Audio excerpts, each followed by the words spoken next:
Welcome to Public Domain Video Theater from Boise, Idaho. This is your host, Adam Graham.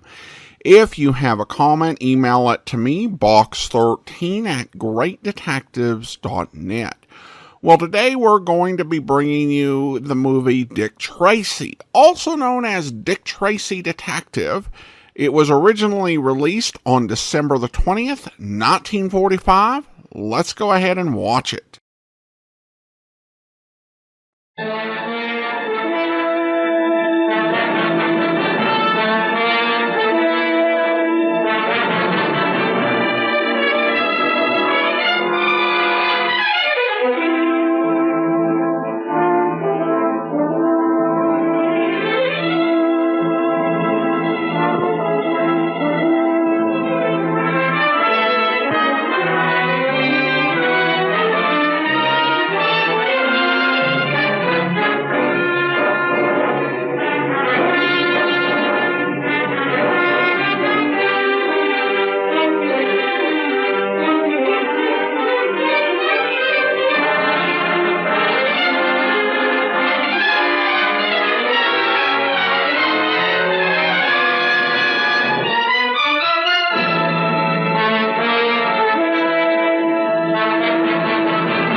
Lakeview Road.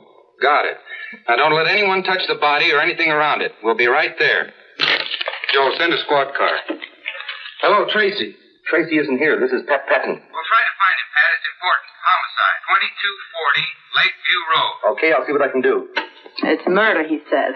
Does that mean Mr. Dick Tracy won't have dinner with me tonight at all? Oh, sure, Tess, you lead.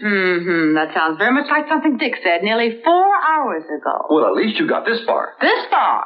I'm now engaged to a mage-to homicide squad. Why didn't I fall in love with a retired businessman? I'll get Tracy. Maybe he can answer that one.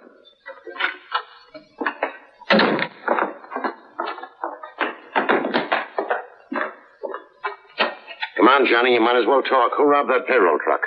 Let me handle him, Tracy. I think I can make him talk. We're waiting, Johnny.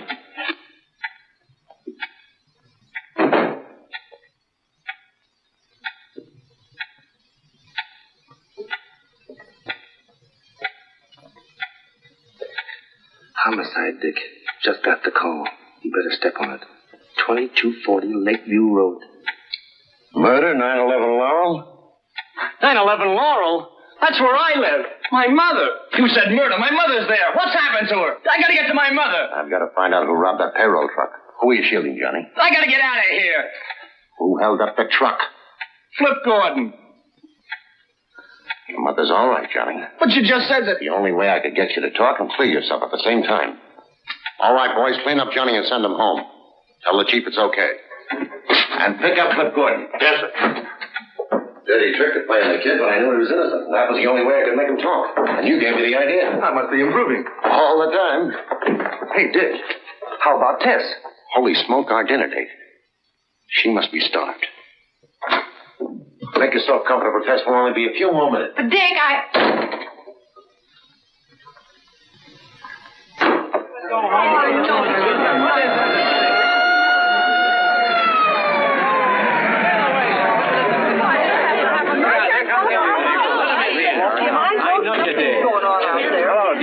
Hello, Manning. What's the dope? She was a school teacher named Dorothy Stafford. About 40 years old. Quiet, few friends. Lived a couple houses down the block. Any trace of the murder weapon? No. The only thing we found so far is Miss Stafford's handbag. Who reported it? Mr. Hill, but he wasn't the first to reach the body. Oh, she's over here. Miss Stanley, this is Detective Tracy and Detective Patton. How do you do, Miss Stanley? Did you see anybody in the block before you found Miss Stafford? No. A friend drove me home from work and let me out on the corner. I didn't see or hear anyone until I got right here. Then these people started coming out of their houses. Just a few seconds earlier, it would have been me lying there. Nobody'd have any reason to kill Miss Stafford. Could have happened to any of us. Only a fiend could have slashed it like that. Have one of the boys take Miss Stanley home. Get their names. All right. Miss Stanley? What's your name, miss? Pat Chandler.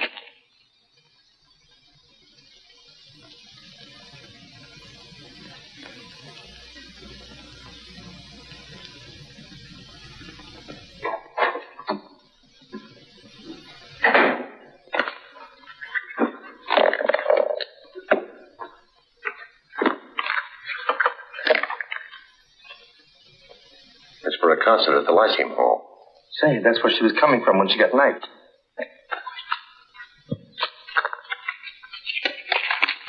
$20 and some silver. Well, that rules out robbery. The neighbors are right. We've got a maniac to find. Identification card. Balance of $1,700. No recent withdrawals.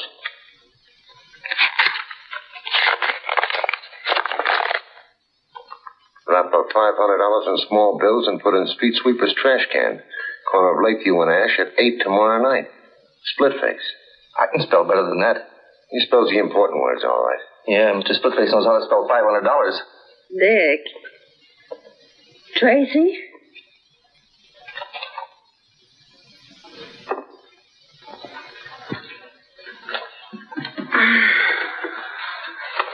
What time is it?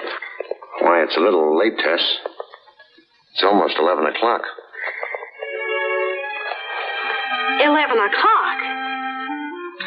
Guess that's all for tonight, Pat. We may as well go home.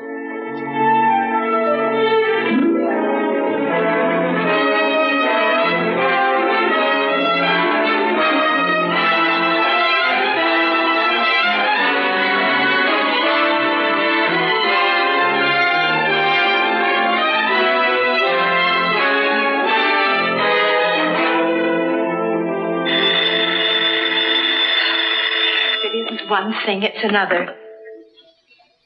Dick Tracy residence. Mrs. Carraway speaking.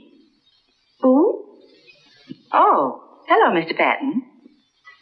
Oh, no, I wouldn't think of calling Mr. Tracy now. He didn't get home till 3 or 4 o'clock this morning. I'm sure he's exhausted. He's in a coma. He's in a coma. Oh, just a minute, Mr. Patton. Just a minute. Morning. Morning. Hello, Pat. Dick. Anything wrong? The chief wants us over at the mayor's office. Toot sweet. I'll pick you up right away. Mayor's office. I'll be ready.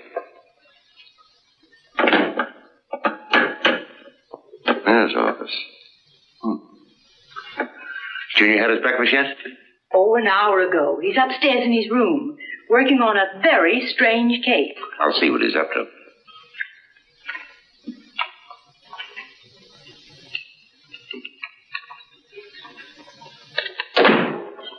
Good morning, Dick. Hello, Junior. What have you got there? Something mighty funny happened around here last night. That so? Yeah, there was a prowler in the house. Anything missing? Yeah, plenty. Any clues? I'm afraid I'll have to fingerprint you. Hey, you don't suspect me. Mrs. Caraway says a lot of stuff is missing from the icebox. Yeah, they sure do. Look at these, Dick. You've got me dead to rights, officer. You better talk. Might as well come clean. It'll go a lot easier on you if you do. And on your accomplice, too. How'd you know I wasn't alone? Lipstick. Tess? Yeah. But I'm taking the rap. It was too late to go to a restaurant, so we raided the kitchen. Oh, heck. You confess too easy. I thought this case would take me all day. So you could stay out of school? Let's go. Oh, good morning, Mr. Patton. Good morning. Oh, Pat, be right with you. I've got to hurry, Dick. Hi, Junior. Any new crimes? One, I've got to go to school.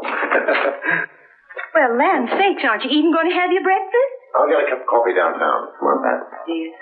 Bye, Mrs. Caraway. Goodbye.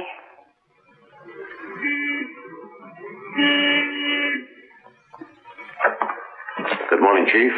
Good morning, Mayor. Morning. What's happened? The mayor will explain. Here, Tracy, read this. Came special delivery a half an hour ago. Wrap up $10,000 in small bills and put in street sweeper's trash can at corner of Davidson and 9th Street at 11 tomorrow night or be slashed to pieces. Splitface. The same handwriting and the same words misspelled. Well, if you know the handwriting, of course you can tell me who Splitface is. The man who killed Miss Stafford. Just a moment. Did Your Honor know Dorothy Stafford? Well, I can't recall. Why? Did she get one of these extortion letters? Yes. For $500. That's what's strange. An extortionist doesn't usually demand $500 from one victim and $10,000 from another. You mean he'd operate in one bracket? That's right. Well, what are you going to do, Chief? Now, don't worry, Your Honor. We'll assign bodyguards to you immediately. Bodyguards. Those are the fellas that always shoot second. I guarantee your safety. You do? I suppose if you don't live up to your guarantee, you'll bring your resignation over to my funeral. Now, Mayor. Now, look! I only want one thing, and you know what that is. Splitface.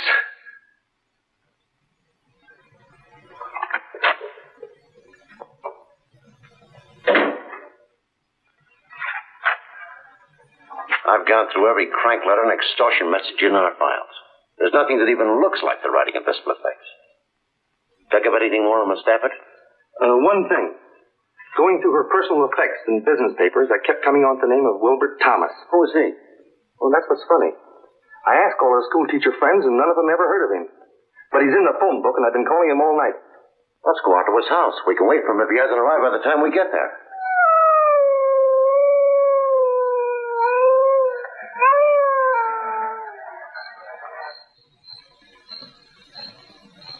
That's the number.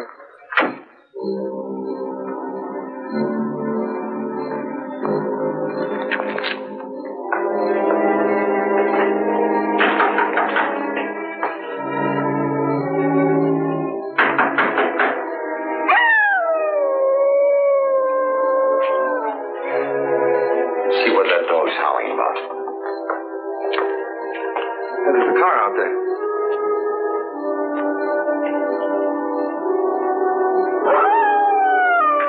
That dog is in the next yard. Yeah. Evidently nobody home there either.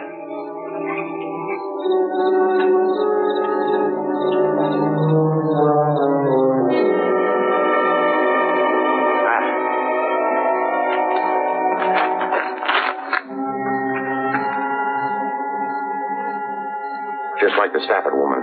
Throat slash, knife cuts on face and chest. We're only a couple of minutes late. Call headquarters. I want the neighborhood combed. Right. Look.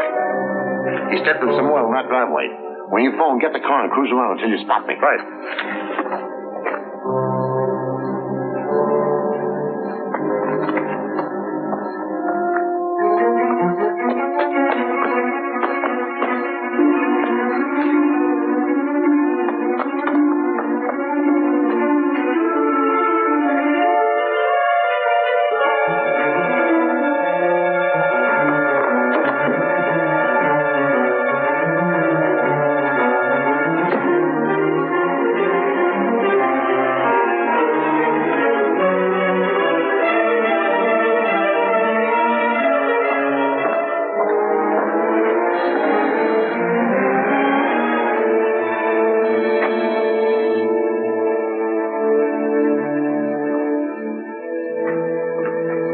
Say, does he live in this place? I don't know, but I think we've got him penned in here. Go round to the back. Cover the door and porch window.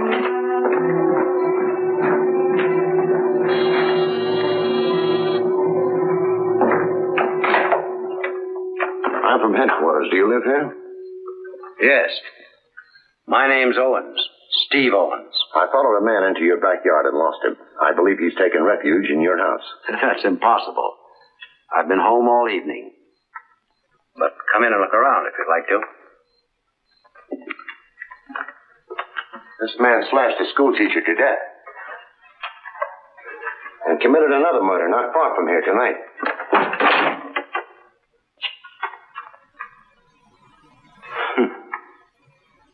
I guess a crazy killer like that can give you police a lot of trouble. You never know where or when he may get the urge to kill again.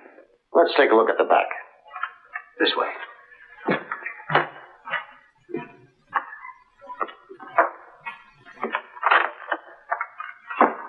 I'll be right back.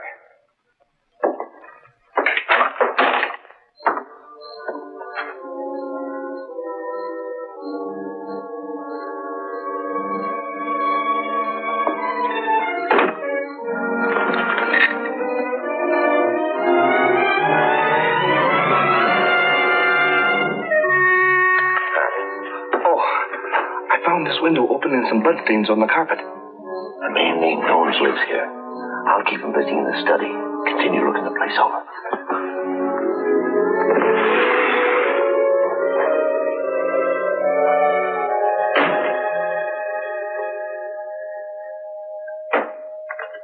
You're alone in the house tonight, Mr. Owens? Yes. My daughter is visiting relatives out of town. Our cook goes home every night. Would you sit down? Thanks. It's very unusual for me to spend an evening at home like this. I own the Paradise Club. Did you ever know a woman named Dorothy Stafford? That's the schoolteacher who was killed. Yes. I never heard of her until I read about the murder. Did you ever hear of a man who calls himself Splitface? No. Who is he? The killer. I'm concerned about your safety, Mr. Owens. My assistant. I think we'd better leave a police guard with you. I don't think that'll be necessary. Apparently you had this man cornered in my backyard and he ran through the house to get away. He's not likely to come back. He's not in the house now, anyway.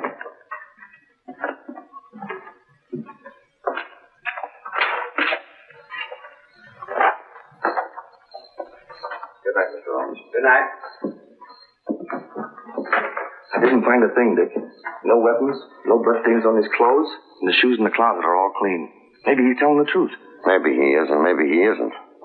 But right now we're going back to the Thomas house.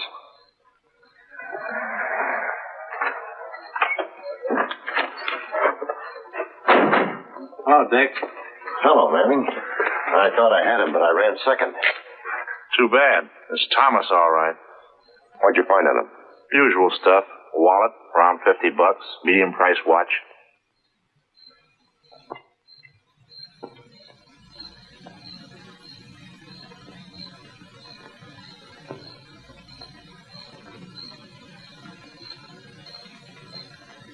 Dick Tracy reporting. Oh, it is? Well, I was told Miss Lovelace was calling.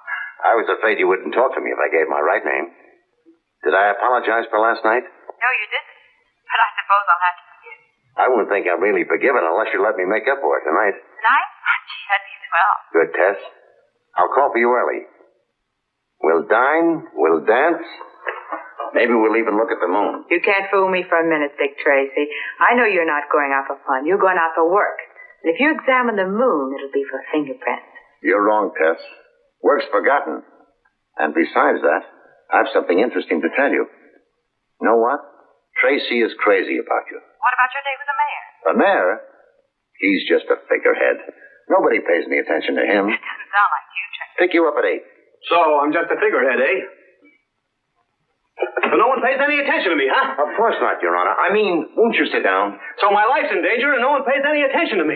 No wonder our citizens are being slashed to ribbons by some maniac. Your Honor, we're all doing everything possible. Have you forgotten if I don't put $10,000 in some trash can tonight that I'm going to join Miss Stafford and Wilbur Thomas in the morgue? We've checked the movements of Thomas.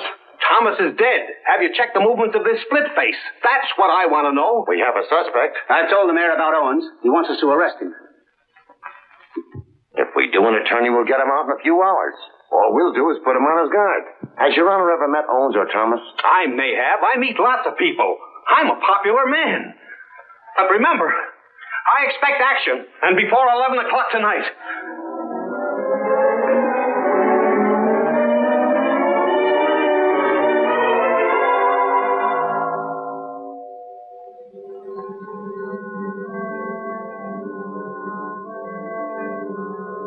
Well, it looks like no soap. I've been standing here for 3 hours. My feet are killing me. You didn't really expect him to show up, did you? Why not? We put the package in the can, just as the note instructed. I don't think Splitface is especially interested in a package of money. You mean Stafford, Thomas, and the mayor were all marked for murder, whether they paid or not? Right. Dorothy Stafford got a note asking $500. She didn't pay it and was killed. Thomas got one and paid $1,000. He was killed. Sane or crazy, there's some central idea behind it. Some spring that ties all these people together. That's encouraging. What am I going to tell the mayor about tonight? Congratulate him on being alive. And ask him where he ever encountered Stafford, Thomas, and Seabones. We might as well go.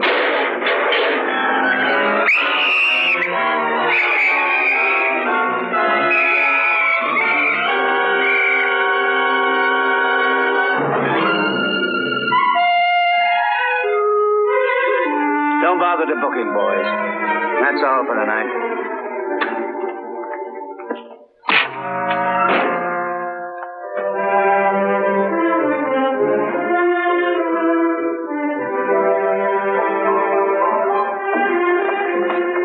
I hope you made a reservation. No. It would only take a minute to call, and Quiet. I didn't want anyone to know me here. Ah, Mr. Tracy, good evening. Oh, Jules. Evening. A table for Mr. Tracy. It's a pleasure to see you, Mr. Tracy. This way, please. I'll see what you need.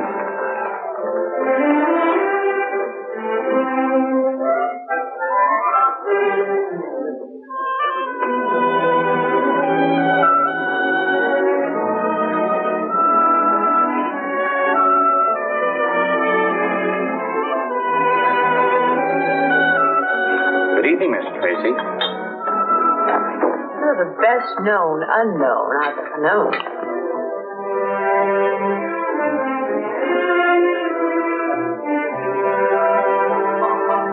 Yes, ma'am.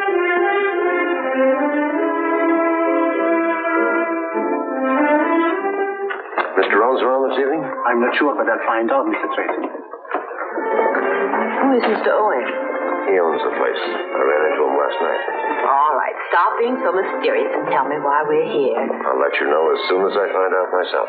Mrs. Tracy asked me about your father. He did. All right.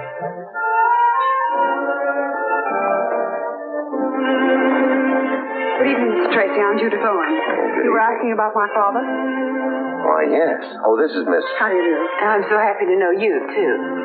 I've been away for a few days, and when I came home this morning, my father told me about your visit to the house last night. Your father has good nerves. That experience would have terrified a lot of people. But he took it right in stride. I'm certainly glad you were there. But do you think it was entirely an accident that the killer ran through our house? That's what I've been asking myself. Where's your father now, Miss Owens? He's not here tonight. Is he at home? No, and right after he left, I saw a man walking through our garden. I was frightened, so I jumped in my car as quickly as possible and came right to the club. Would you let me have the key to your house? Well, yes, of course. Darling, I'm terribly sorry. Do you mind waiting? Oh, no, you're not going to leave me here.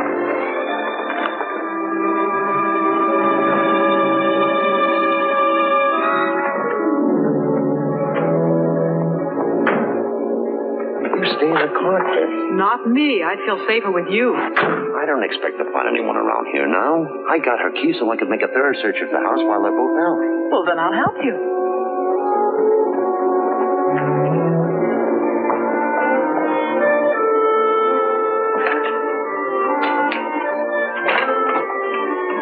Don't worry about being polite. You go first.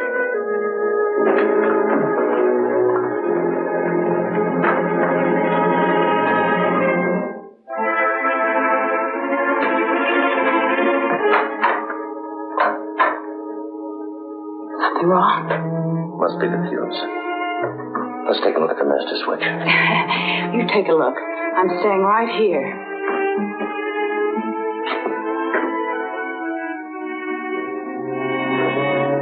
Dick.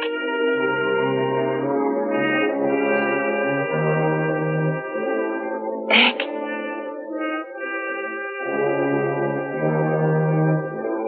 Dick.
Who are you and what are you doing up here?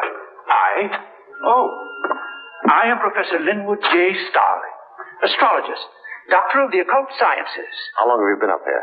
Time and space are beyond human conception. Cut out the double talk. I'm from police headquarters. Obviously. Well, I've been here since darkness fell, meditating, communing with my soul, studying the course of the stars. Sagittarius. Did you see anyone cross this roof a moment ago?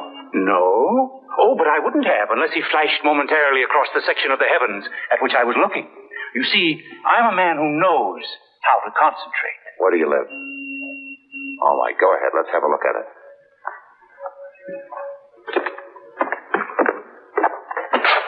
Go ahead. I suppose you'd like to prowl around a bit? Any objections? None. Being a doctor of the mystic sciences, I'm used to the persecutions of the police. I'll bet you are at that. While you're amusing yourself, you won't mind if I return to my telescope. Oh, now the stars will be there a long time, and I may be only a few minutes. And I might want to chat if I find something interesting. Have a chat. Over here. It's more centrally located. And you can keep an eye on me.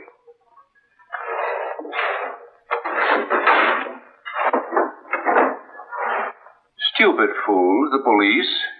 If they had my knowledge of the occult and this crystal ball, there'd be no need of detectives. In it, I can see anything. And there wouldn't be any crooks either. Because you could look in there and foresee what's at the end of the line for them. Might discourage them.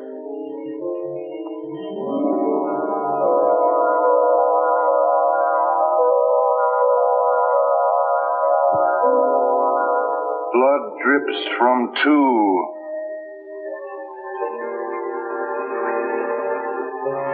So you didn't see anybody cross the roof. Maybe you ought to take another look at that crystal ball. Blood drips from two. What? Blood drips from 2 knives. But there will be 12 more. 14 people. Men and women. Rich and poor. I see 14 people, and all of them are dying. Yes. When the last of the 14 is dead, the cycle will be complete. But now I see a 15th. He is.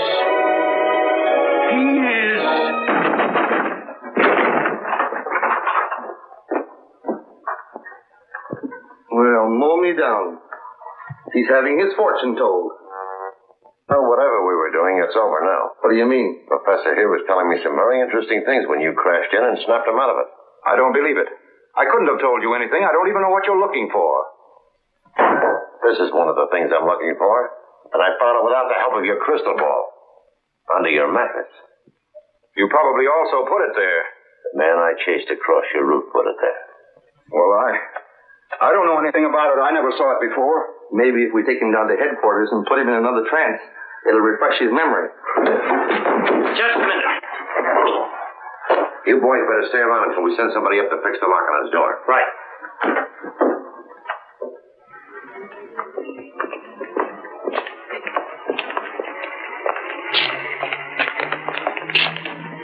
This is Professor Starling, Tess. Take a good look and tell me if you ever saw him before. Of course you've never seen me before, have you? Tess. Look at me, Tess. Are you sure you never saw him before? I'm positive. Take him to headquarters. Have this checked by the medical examiner. We want to know if it's the weapon that killed Miss Stafford and Thomas. Okay, see you later. Let's go, Professor.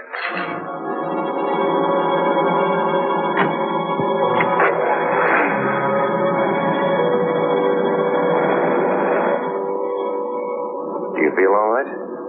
Of course. Why? You acted like you were hypnotized. Oh, that's ridiculous. Say, who was that man anyway? The professor? Uh-huh. He's a doctor of the mystic sciences and a darn good hypnotist. Well, do you think he's split-faced? You're the one to answer that. You saw Splitface in Owens' hallway. Oh, but that horrible scarred face. Discount that. It could be a trick makeup job. Oh, well, then Owens, too, could be split-faced. Exactly. And we're going right back to the Paradise Club. What for? I'm going to make Judith Owens producer, Father, so you can get a look at him, too.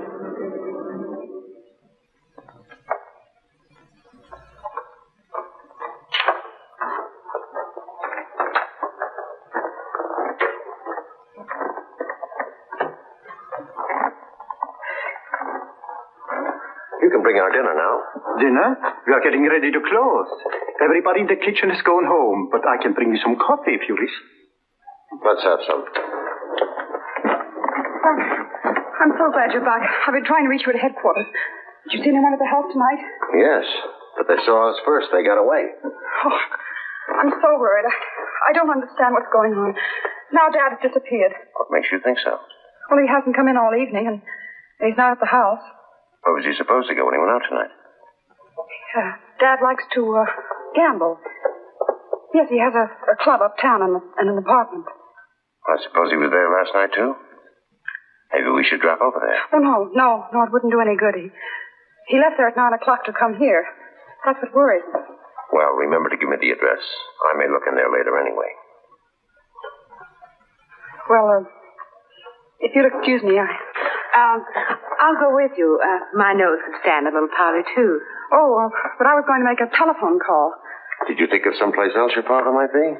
No, I was going to call some friends and make arrangements to stay the night with them until I heard from Dad. Until we know who Splitface is, you wouldn't be safe even with friends.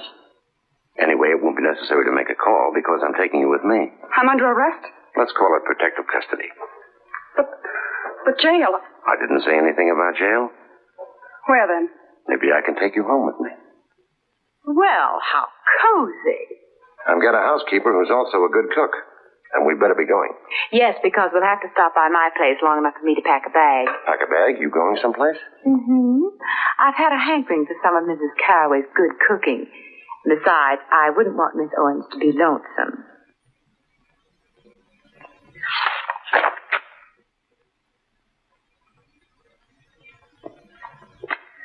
Well, I've looked through all the books, and I can't find a picture of the man that jumped out of Owens' closet. Begin at page 1 of volume 1 and go through them again. You'll have to stop and study each picture. Well, I did. But you can't expect to find a picture that looks exactly as he did last night. We might have one that was taken before he got that scar. Just had a call from the mayor. He says he doesn't remember ever meeting Stafford or Thomas, and only knows Steve Owens vaguely as being a nightclub operator. You know, I think Owens is split-faced. Didn't Dick show you a picture of him? No, for the simple reason that there aren't any. Owens' daughter says he has an aversion to having pictures taken. Believes it's bad luck. Strange his disappearing right after Splitface jumped you in his house. It's strange how well his daughter's holding up. After all, she admits that he might be murdered. Hey, look. I found a surgical supply dealer who admits selling 3 of these to an undertaker on Pine Street. What would an undertaker want with a surgical instrument? They use them for postmortems. We better both go right out there. You stay with the pictures, Tess.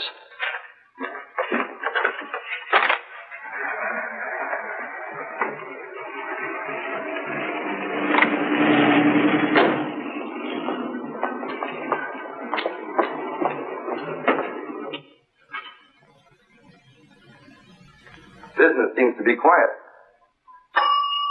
He can't be getting any Splitface's customers. Hey, maybe he's Splitface. Good afternoon. May I help you? Well, from the homicide squad. Oh, I'm sure there have been no irregularities. I have burial certificates. That's all right. I just want you to take a look at this. Oh. A dealer says it's one of 3 he sold you recently. Yes. Yes, I believe it is. Strange. They all disappeared soon after I bought them. Do you think one of your employees stole them? No. I have a small establishment, and I do most of the work myself. Where did you keep the knives? I'll show you. I have as fine a collection of caskets as there is in the city. Well, congratulations. Thank you.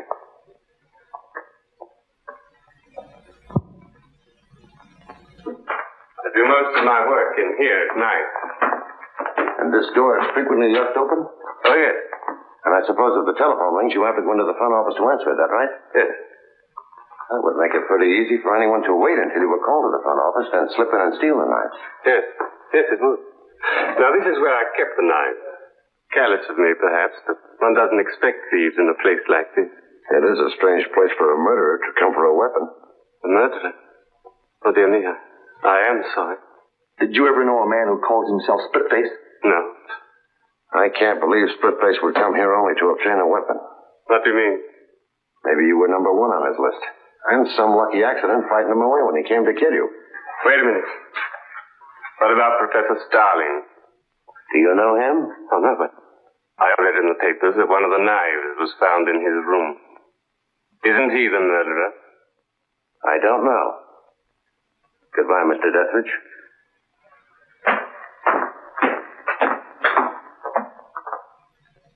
I shall not speak except on advice of counsel. I hope you boys haven't been annoying the professor. The shoe's on the other foot. He's got me ready to confess to anything. How long have they been questioning you? Time and space are beyond human conception. Leave him with me for a while. Right. Okay. Relax, Professor Starling.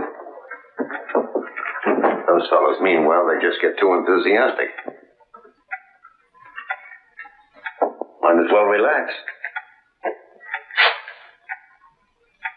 Let you and I play a word game.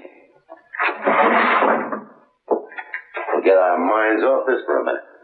Don't class me with the morons who usually fall into your net. I know all about your word games. You told us the truth. The word can't trip you. Come on, Professor. 2 minutes of play, and I promise you won't be bothered for the rest of the day. Go ahead if you think it'll get you anything. I'll say a word, then you speak the first word that comes into your mind. Light. Dark. Fish. Water. Snake. Grass. Hot. Cold. Table. Chair. Knife. Knife. Surgeon. Blood. Stain. Extortion. Letter. Man. Women. Dethridge. Dethridge. There's no such word. What does it suggest? Nothing. Thanks ever so much, Professor. You've helped me more than you realize. Take care of the professor. And leave orders he's not to be disturbed again today. Right.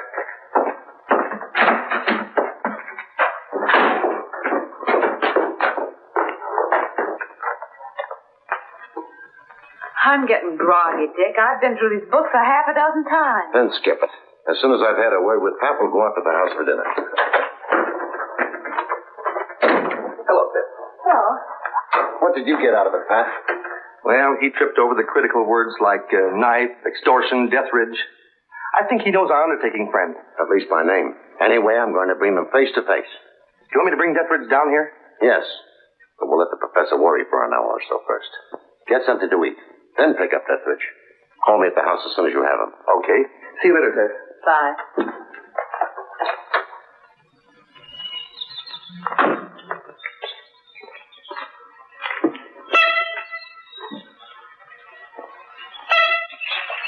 Nobody's coming around here without me knowing it. Well, good work, Junior. What have you got to report? No strangers called today, or Miss Owens didn't go out.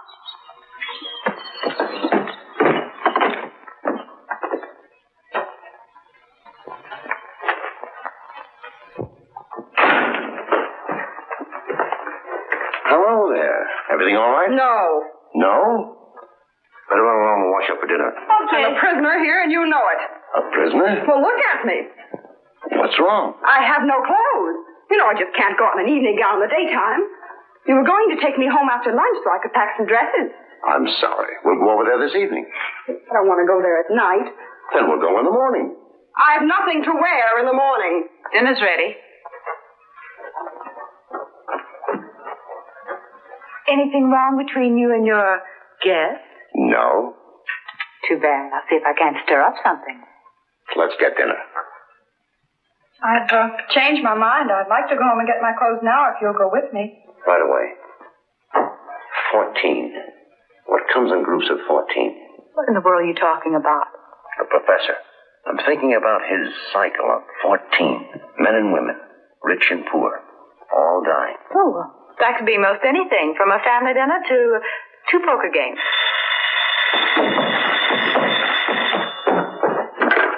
Dick Tracy's residence. Oh, yes, Chief. Chief Brandon. Thanks. Hello, Chief. We still haven't heard anything from Pat, and Deathridge doesn't answer his phone. I'll run right over there. Right away. I'll have to run downtown, but I won't be long. What about my clothes? We'll get them later. Can I go with you, Dick? I'm depending on you to watch things here.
Somebody slugged me from behind.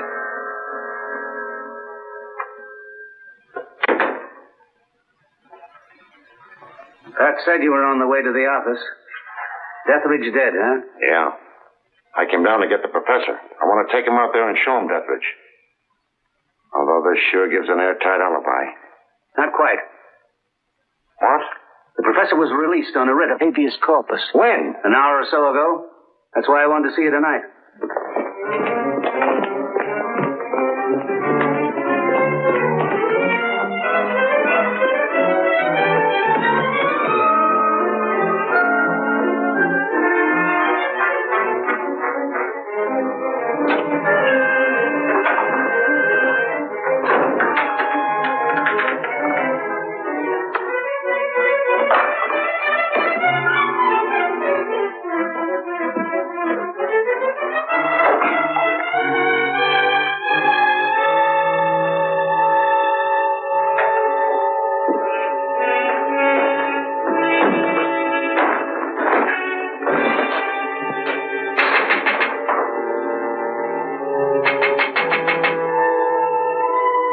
What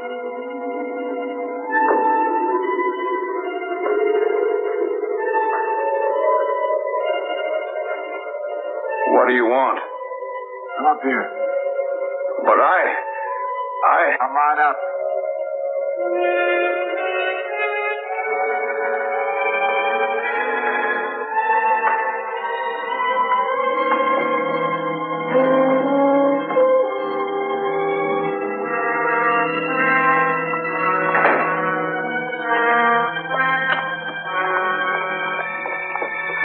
You shouldn't have come back here.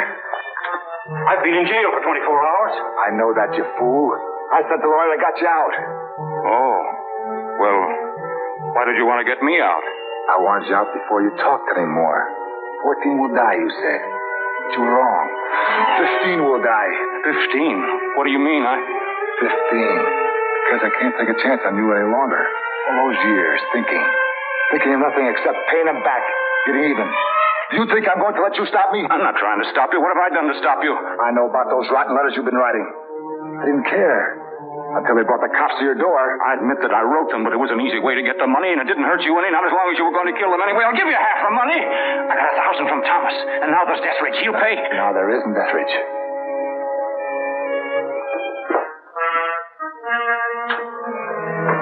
I paid him a visit tonight. Funny. When he saw me, he looked just like you look now. No, don't. Don't be frightened. This knife is very sharp. You won't hurt. Not like when I got this face. It wasn't done so nice. Besides, people won't have to look at you and turn sick at the sight of you. No, it's no good killing me. She saw you. She knows you. She'll identify you.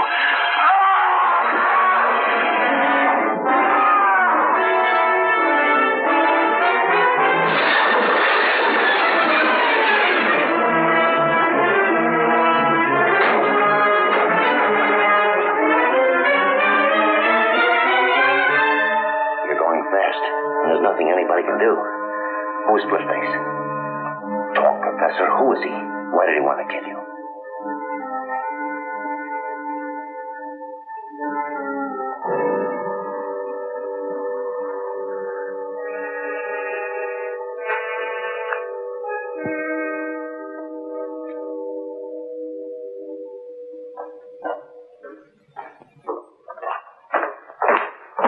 See, the mayor's arrived. Right.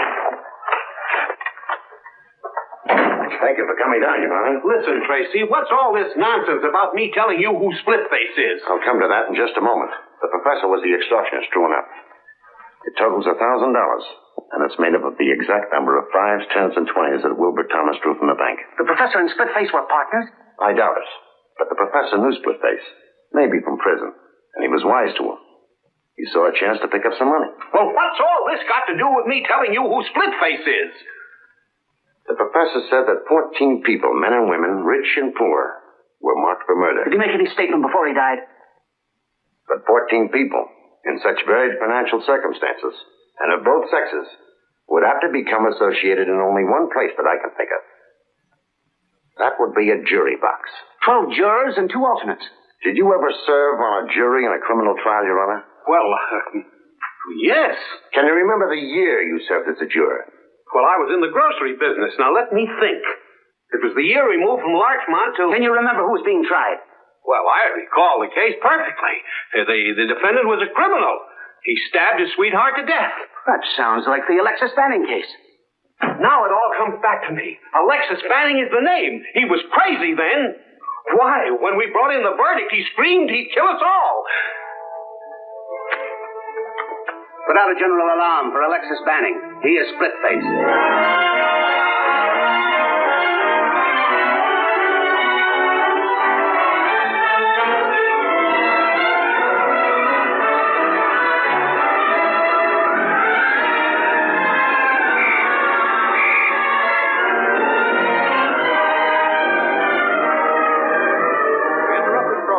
Special news bulletin. The police have identified the maniac killer who has been terrorizing the city. He is Alexis Banning, alias Splitface. Well, He was convicted after of that, murder there should be no 15 objection years to my leaving this charming little jail. People are asked to be on the lookout. No, I'm sure it'll be all right. Only if your father decides to come out of hiding, it would be nice if he'd get in touch with Mr. Tracy. Well, good night. Good night. I've got to phone Dick. I'll talk to him. I want a report on his house guest. Okay. If you want me, I'll be up in the lab. I'm checking some fingerprints on Billy Brown's piggy bank. Looks like we got his old man red-handed this time.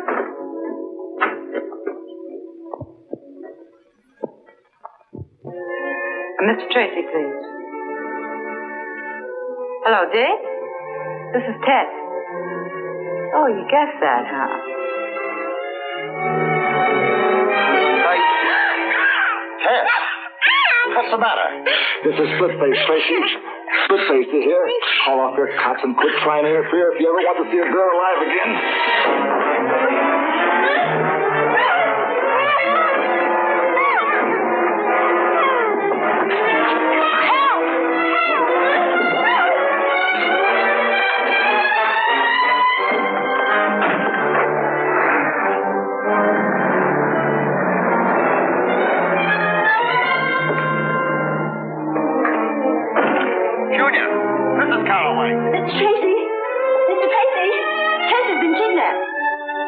Yes.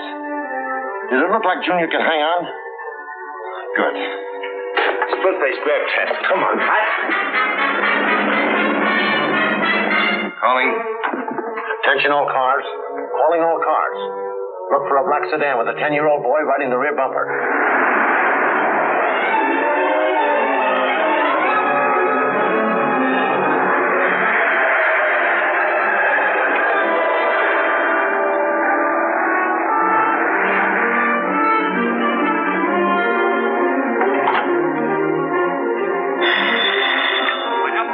A kid hanging on the back. I'm on the corner of Pine and Alden.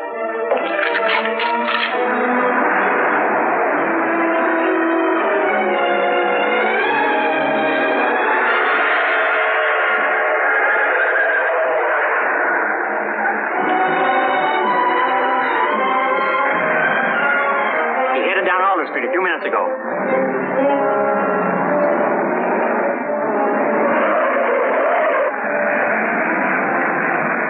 The kid threw this at me. That's why I called the police. He must have been in trouble. Which way did the car go? Down Elm towards the waterfront. Thanks.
What are you looking around here for? I'm not looking for anything. Just playing. I play around this old boat all the time. Say, I know you now. I saw you through the window at Tracy's. Now you don't want to run away, so you hit my car and came along. That's fine. You just doubled my grip on Tracy. No town. I'm afraid we missed one of Junior's clues. I don't think so. There's some old abandoned docks along here. Maybe Splitface was heading for them. Now, if Tracy does what I say, you've got nothing to worry about. Be back in a minute. I warn you, don't try to get away. Junior, how did you get here? I'm on the back of the car. Oh, you shouldn't have.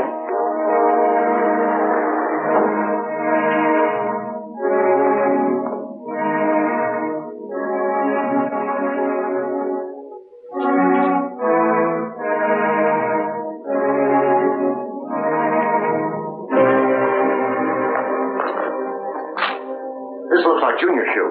Yeah? Well, it could be anybody's shoe. Sure, but right now we're looking for a clue. And I'll take my chances on this being one. Let's go down this way.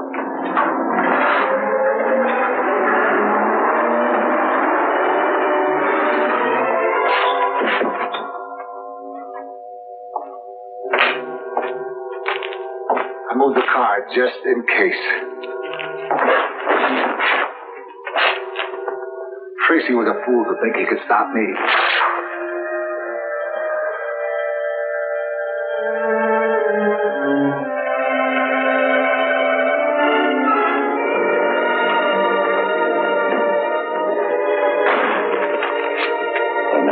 This is Junior's, all right. Well, it looks like we still haven't reached the end of the trail. No sign of the car. Depends on whether you're looking for a car or Splitface, huh? I think this is the end of the trail for Splitface.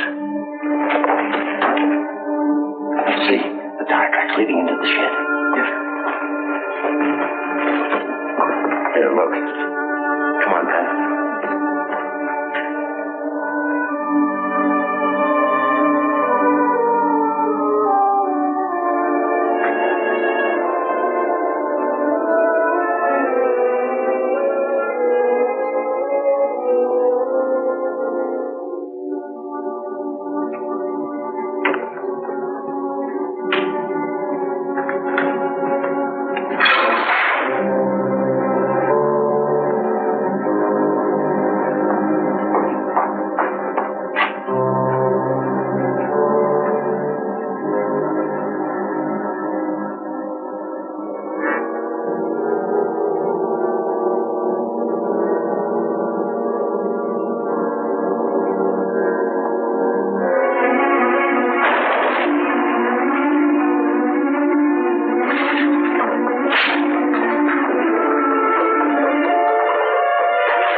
Yes, Chief.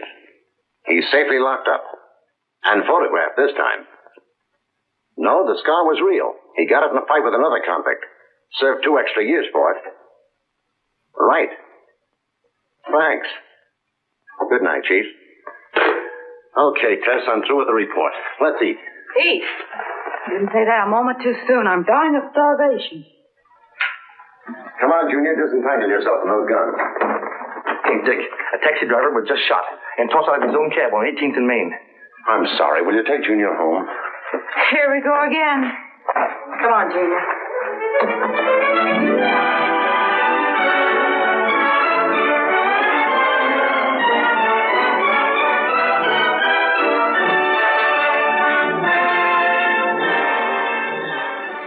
Welcome back. Dick Tracy is a film that does everything it needs to do. It understands what type of movie it's supposed to be, hits all the right beats, and really does deliver. In 1945, Dick Tracy was a character who appealed to kids, but he was also one of adult readers' favorite comic strip characters. So they had to produce a movie that was going to have enough in there that kids were going to enjoy it, but where adults were also going to like it as well. They weren't aiming to make anything that was going to win an Oscar or something that would compete with the Maltese Falcon or Laura. The essential goal here is to make a crowd-pleasing hour-long B movie. And they do it quite nicely. Morgan Conway steps into the role of Tracy in the first feature role after Ralph Byrd played the character in the 4 film serials. While Byrd is the spitting image of Tracy, Morgan Conway is believable as a detective, but not really as Dick Tracy. Still, if you can get past that, it's a pretty good performance. It's very competently done, and he does everything he can to make the film a success. Mike Mazurki is just wonderful as Splitface. Probably his best-known classic film role was as Moose Malloy in the Philip Marlowe movie Murder My Sweet. Moose was definitely a more interesting character, but with Splitface, what makes it notable is that I think that Splitface is quite an intelligent character. So he's got the menace and he's got intelligence plus a little touch of insanity. Mazurki, more often than not, played the sort of thugs who would be answering to someone else and, speaking in bad grammar and not too bright. So to see him play a smart character is a nice change of pace and more in keeping with who he was in real life. Before Mazurki got into films, he was actually a Fordham University trained lawyer. So a very smart man. Another fun fact about Mazurki appeared in the 1990 movie Dick Tracy, released nearly 45 years later, in a bit part, which speaks to the longevity of his career in Hollywood. Another part I liked was Junior leaving a trail for Dick and Pat to follow. And to me, I've not read any of the comic strips past the first couple of years, but this seems like the type of thing that may have come right out of the comic strip. It definitely fits with the overall tone of the movie. As a plan, it's clever, but really it will only work out for you if the villain doesn't take too many turns along the way. I also really liked Tess Trueheart's line. If you examine the moon, it'd be for fingerprints. That is Dick Tracy all over. And I think just as a one-liner, that's just a fantastic description. Now, there are some things the film's not concerned about. One is accuracy, so we don't really have a police lab, in this major city police department. So Dick Tracy just takes the contents of a dead woman's purse and just pours them out on his desk. But again, that's the sort of thing that happens when you've just got an hour to tell the story. Another thing that stands out, and when I've seen this movie, I think for the first time, I thought, no honest police officer probably has a house this nice with a full-time housekeeper on staff. So this is a weird choice of residence for Tracy. I think his house is actually nicer than the house that Bruce Wayne was portrayed as having in the 1940s Batman serial. Probably the silliest part of the film, though, is when we learn who the 14 planned victims are. To me, it was obvious throughout the movie that it was going to involve a jury because they were hinting at different walks of life and different financial standing, and that generally counts towards a jury. And there have been plenty of radio, TV, and movies of the era that used an idea of a guy coming after a jury that convicted him. If you're doing that plot, the last thing you want to do is to have the killer seeking out 12 targets, because if they're seeking out 12 targets,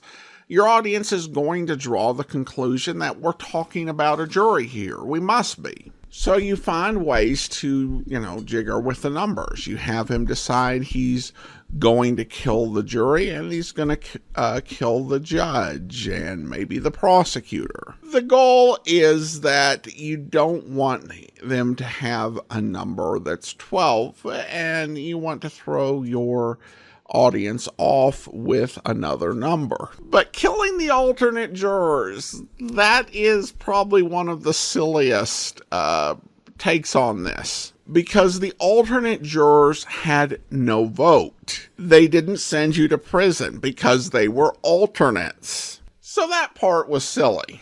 But the rest of it really works well, and I think there's so much that did, including the blackmail notes. That was a really good red herring that kind of confused the issue. And I think that the rest of the story, supporting cast, everything else really works to make for a very pleasing film. And I hope you enjoyed this one.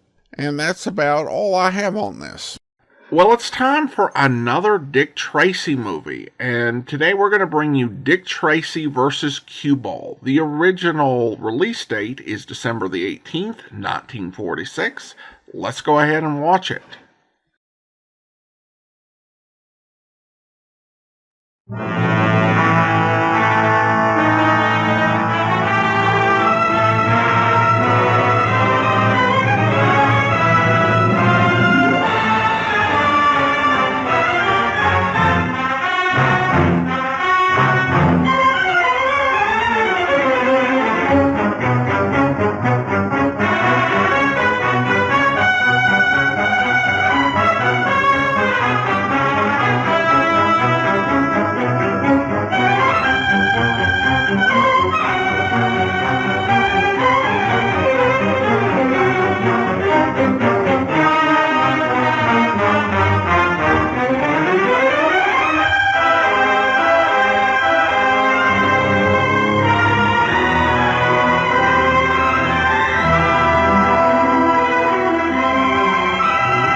Come on, shake it up, shake it up. Rig up forward hole number 1 and 2 and number 5 aft. The winches are under steam, so get a move on.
Just a minute, please.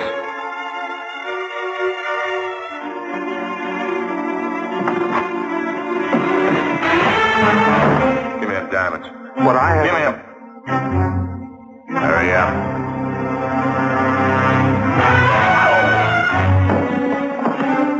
Try anything like that again and I'll have to hurt you. I didn't come here to do that. All I want is the diamonds. Give them to me.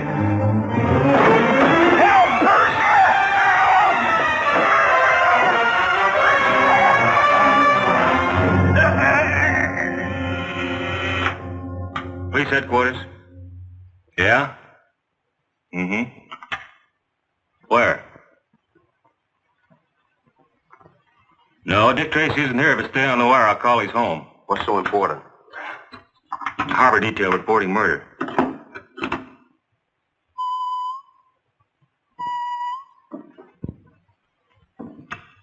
Say, what goes on? You certainly are busy, Junior. I got things to do. Holy smoke! What's the matter? Somebody left the receiver off the hook.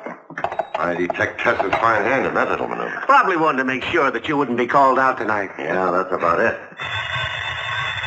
What the devil? Hello? Yes, Tracy speaking. What? Yes. Yes, Pier 30. Got it. We'll be right there. What is it, Dick? They've just reported a murder on the SS Palomar. She docked about an hour ago. Get your hat, Pat. Right. Oh, Chief, please explain to Tess. Tell her I'll see her later. Okay, Dick. A most effective entrance, my dear. I congratulate you on your sense of the dramatic. Friends, if I may have your attention... Skip it, Mr. Flintheart. Dick's gone. Gone? But that's impossible. I haven't... It was a homicide case, Tess. Junior found the receiver off the hook. Oh, Junior.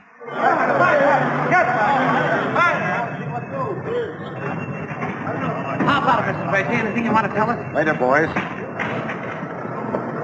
Hey, Dick, Mr. Tracy. Thank you.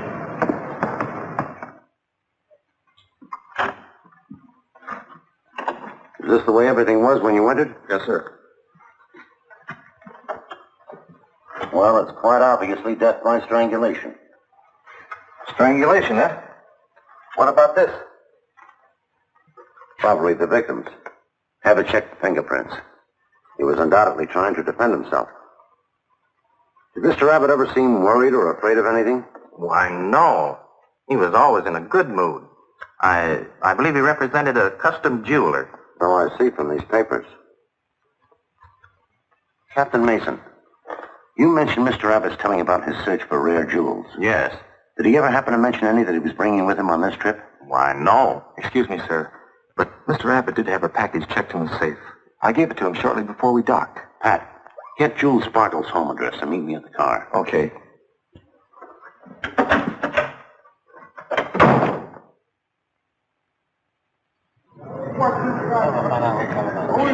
Get yourself a few pictures now, boys. Thanks very much, Mr. Tracy.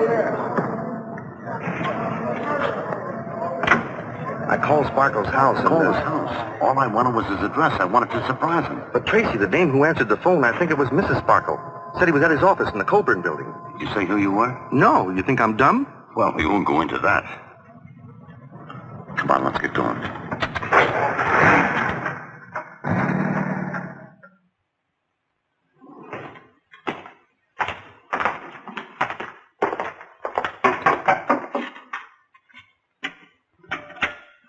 Well, I was expecting someone else. Are you Jules Sparkle? Yes. I'm Dick Tracy, Homicide Squad. Homicide Squad? Uh-huh. My secretary, Miss Clyde. How do you do? Mr. Patton. Hello, Miss Clyde. How do you do? Mr. Sparkle, I've just come from the SS Palomar. Your representative, Lester Abbott, was found in his stateroom murdered. Abbott murdered? Mm-hmm. I can't believe it. It seems so impossible. Abbott was not only a loyal employee, he was an old friend. How long had he worked for you? About 15 years, but I'd known him long before that. Oh, so sorry. I didn't mean to intrude. I heard voices. I thought Mr. Abbott was here. Another one of your employees? Yes. Our lapidary, Simon Little. Lapidary? A lapidary's a diamond cutter. Sure. What else could he be? You and your staff keep very unusual hours. Well, tonight it was quite necessary. We were all interested in the arrival of some diamonds. And I thought it would be more expedient to meet Mr. Abbott here rather than at the boat. I see. What was the value of the diamonds he was bringing back? The collection was insured for $300,000. I'd like a complete list of your employees. But, Mr. Tracy, all of my people have been with me for years. I trust them implicitly. I realize that. But whoever killed Abbott knew about the diamonds, knew the boat he was on, knew his cabin number. Therefore, it is quite possible that someone in your firm may have supplied the necessary information. Very well. Mona, will you prepare a list, please? Certainly. I'll have it ready for you tomorrow, Mr. Tracy. I want it tonight. Well, it'll take quite a while. I can wait. Very well. Mr. Little, you may leave now if you like. Thank you. Pardon me. Would you rather I'd stay, Mr. Sparkle? It won't be necessary. I can tell Mr. Tracy anything else he might want to know about Mr. Abbott and the diamonds. Yes, sir. Pat. Yeah? Do you mind running down to the car for those papers? Papers? Yeah, you know, those sketches I made of Abbott's stateroom. Oh, those papers. Sure, I'll get them for you right away. Good night, Mr. Sparkle. Good night, Simon. Oh, thank you.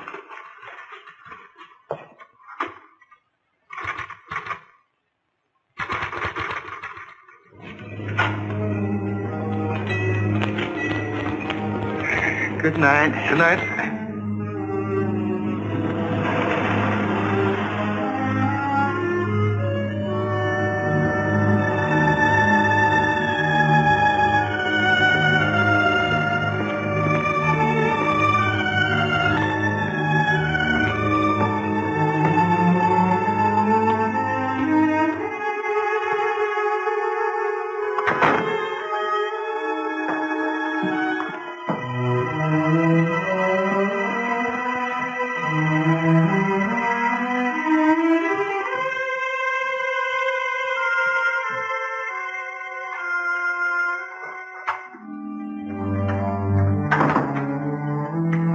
Good evening, sir.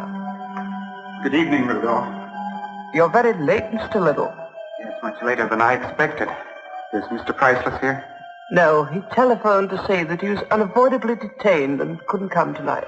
Detained, purposely detained, leaving me to take the consequences. Mr. Little, Cueball is here. Here? Where is he? Downstairs, sir. Oh, I see. Very well, Rudolph. I'll have some more work for you next week. Thank you, sir. Good night. Good night, sir.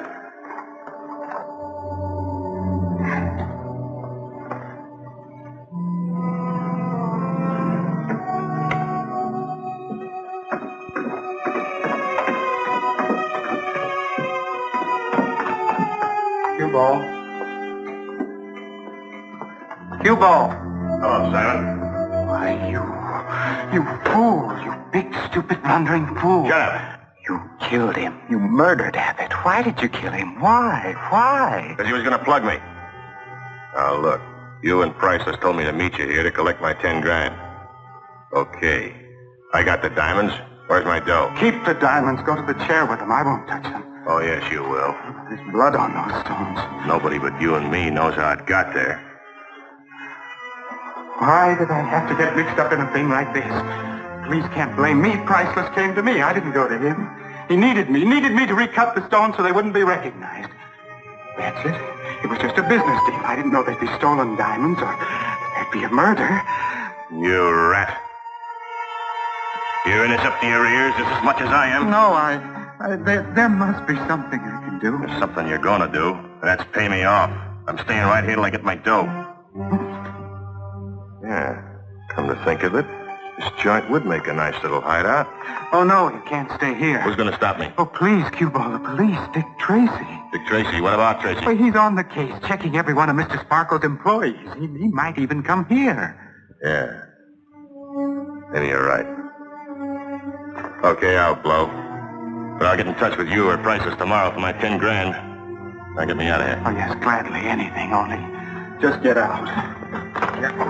This way. This leads to the storage room, to the street. Don't forget, pal, you better get the dough. Because one more kill ain't gonna make much difference.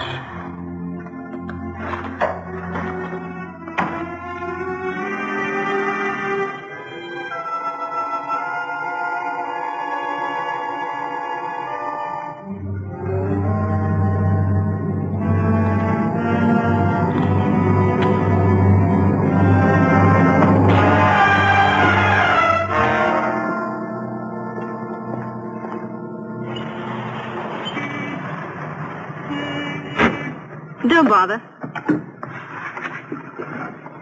Thanks for bringing me home, Mr. Tracy, and good night. Good night, Miss Clyde.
Sorry, the shop's closed. I don't want to see the shop. I want to take a look at that note you picked up. Note? I'm from police headquarters. Oh, yes. Come in. I'm Percival Priceless, dealer in... A note of it, please. Oh, yes, the note. I haven't read it myself yet. I'll read it to you. Sorry I wasn't able to keep an appointment. We'll drop by tomorrow. MC. I'm afraid it's not as romantic as it sounds. One of my customers, Miss Mona Clyde, asked me to be on the lookout for some candlesticks. I located some this morning and called her. She said she'd be in this evening. These are the ones. Excuse me. Beautiful, aren't they? At least 100 years old. If you were expecting Miss Clyde, why didn't you let her in? Well, she should have been here at least 2 hours ago. I'd given her up. But you were still here. Yes, in my office, going over some accounts. I thought I heard a noise out here and came out to investigate. That's when I saw the paper under the door. She must have thought it was too late. Oh, I see. Mind if I go in here? No, not at all. Please do.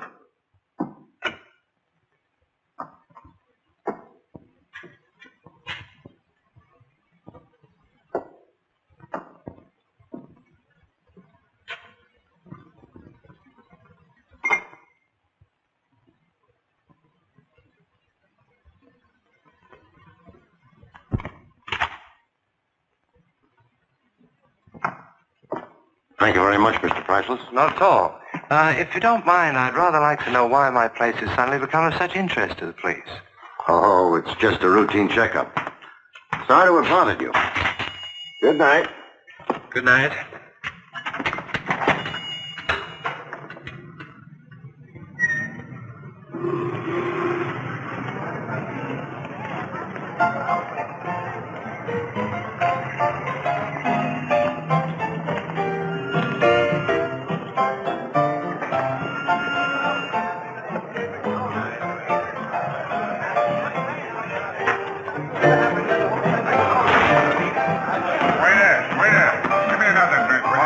You'll get it. Hey, Flint. Yeah, what'll it be? Filthy Flora still on this joint? Yeah. I want to see her.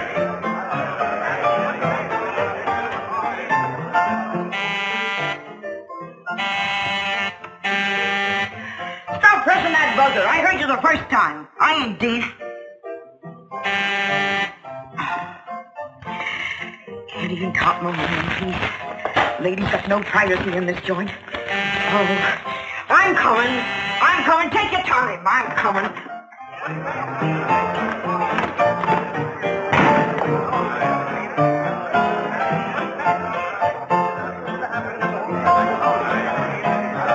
Shut up, you. You've been playing that same song for an hour. He wants me to. I don't care what he wants. Play it again. Play it again. Play it again?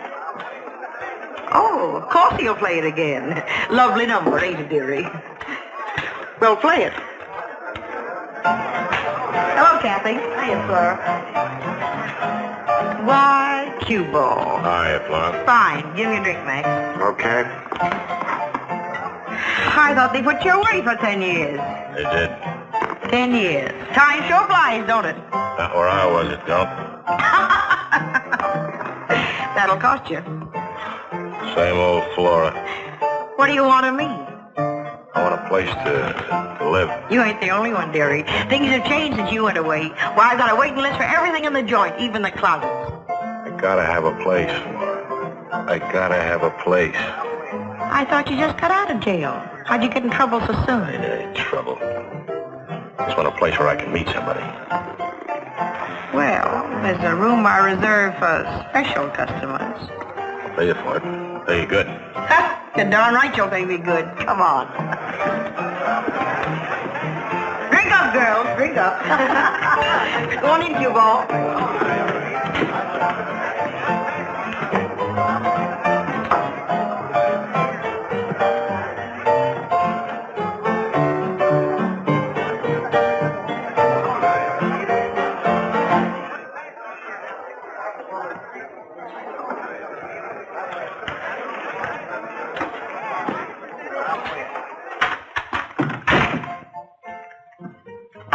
That chair out of the way. Lift it up.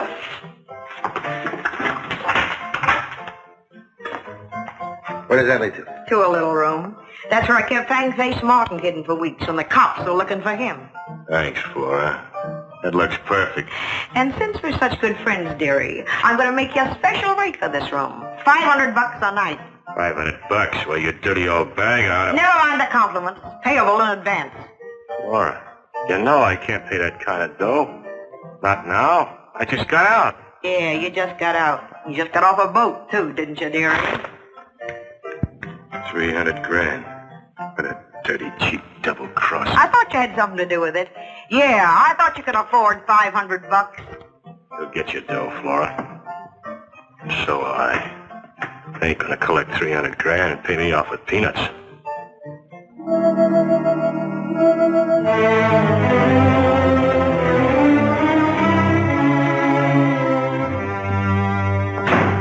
Hi, Doc. Hello, Dick. Abbott? Mm-hmm. Found anything that will help us, Doc? Not yet. Ooh, what happened to you? I don't know. You don't know? Well, you see, I was standing in front of Simon Little's place, and boom, something hit me. And the next thing I know, I'm lying there on the street with a cop standing over me, trying to arrest me for vagrancy. Vagrancy? Yeah, and I argued with the guy for 20 You sure minutes. it wasn't Simon Little who hit you? Oh, no. Not unless he dropped a basket of bricks, and that's what it felt like. Say, Dick, let's take a look at this. It might be important to us. I hope so. I found it embedded in Abbott's neck. Right over the parotid gland. There you are. Looks like a piece of leather. That's right. I'd say that Abbott was strangled with a leather belt or strap of some kind. I think you're right, Doc. At least now we've got something to work on. Yeah. Say, do you need me any more tonight? No, that's all. Thanks. Good. I can go home and get to bed early for a change. And, you can put the silent one to bed early, too. Pat? Yeah? Do you know an antique dealer by the name of Percival Priceless? No. Has he something to do with this case? Yes, I think so.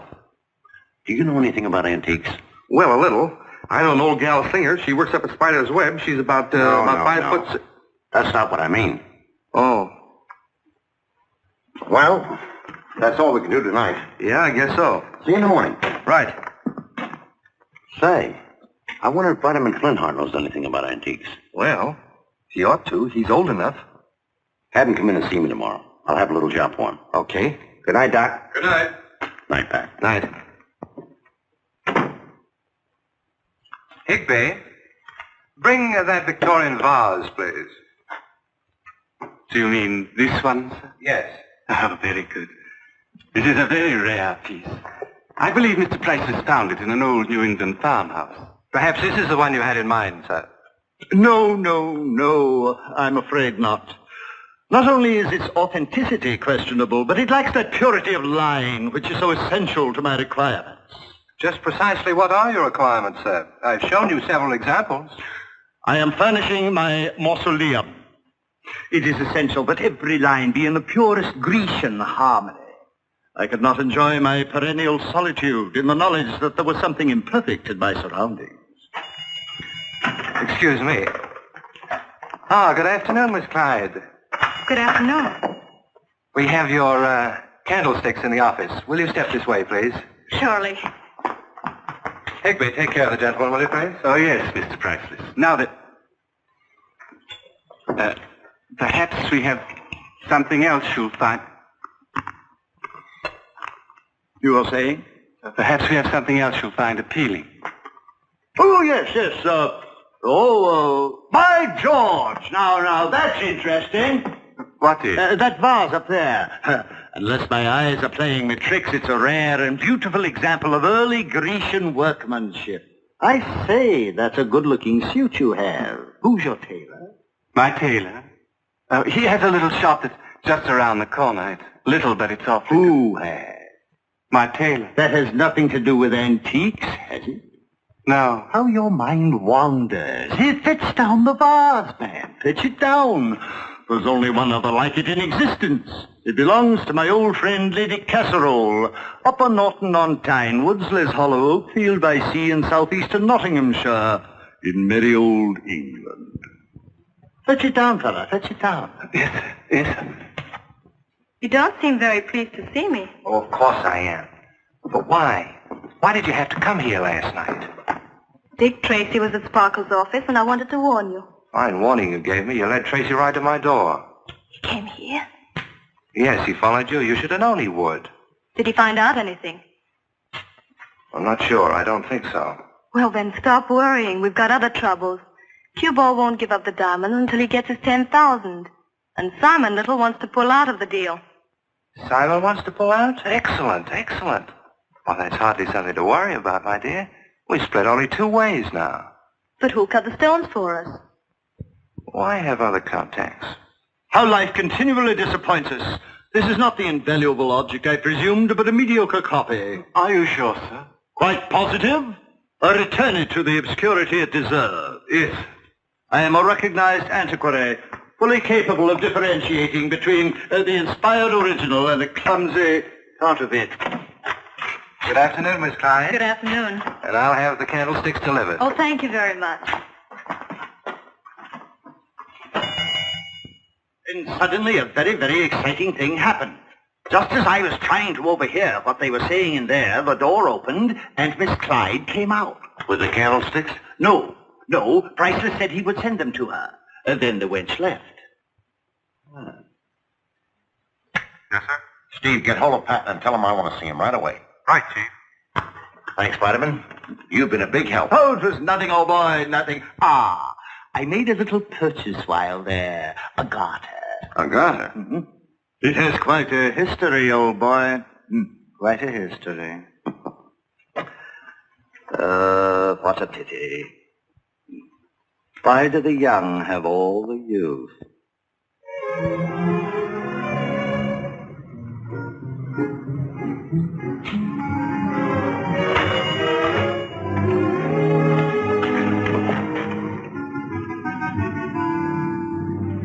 Shoelaces, pencil, chewing gum.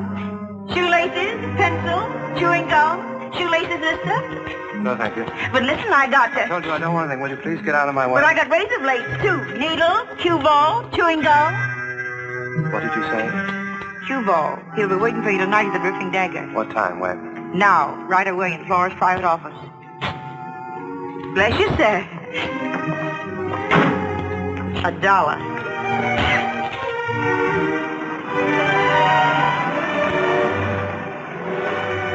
Come on, Pat, let's go.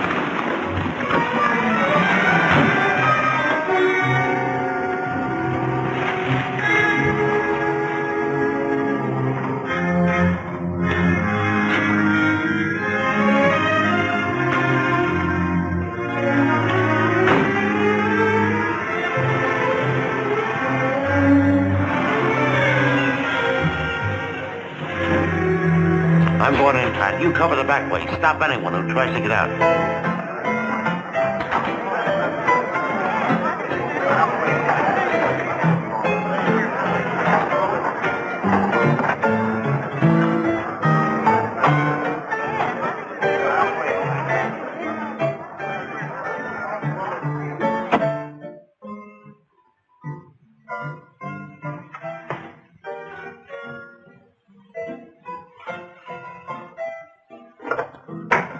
Right in that office up there. Thanks.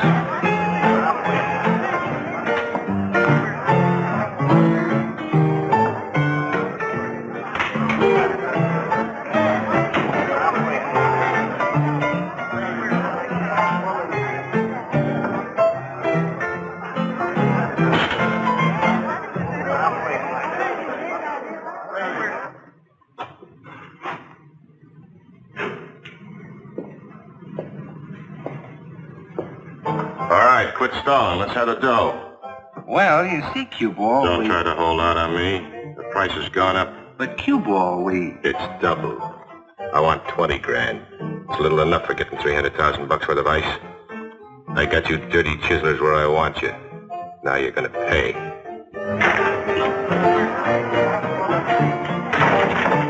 Hello, Flora. Hi, Mr. Tracy. I ain't seen you for a long time. That's because you've been such a good girl. Sit down, Flora. I ain't done nothing wrong, dearie. Honest, I ain't. Relax. This is purely a social call. Oh, that's nice. Yes, I know you've asked for more money, but all I could raise was $5,000. Before I give it to you, I want to see the diamonds. You're not getting those stones. Not for a measly 5 grand, you ain't.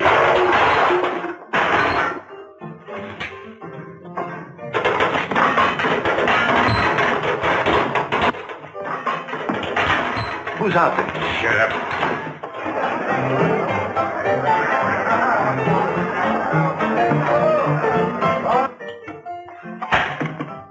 So, you dirty stoolie. You called the cops, huh? No, what do you mean? Don't play dumb. You know Tracy's here. Tracy, no, I didn't call the detectives. He's gonna help you. No, wait a minute, Cueball. Cueball, I'll give you the money. Cueball. Here, I'll give you the money. Take the money. Cueball.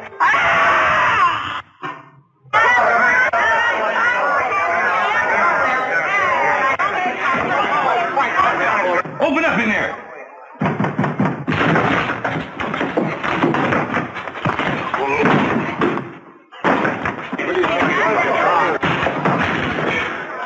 You all right, Pat? Yeah. It's a lucky thing for me I got hit on the head. Come on, let's go. What are you trying to do?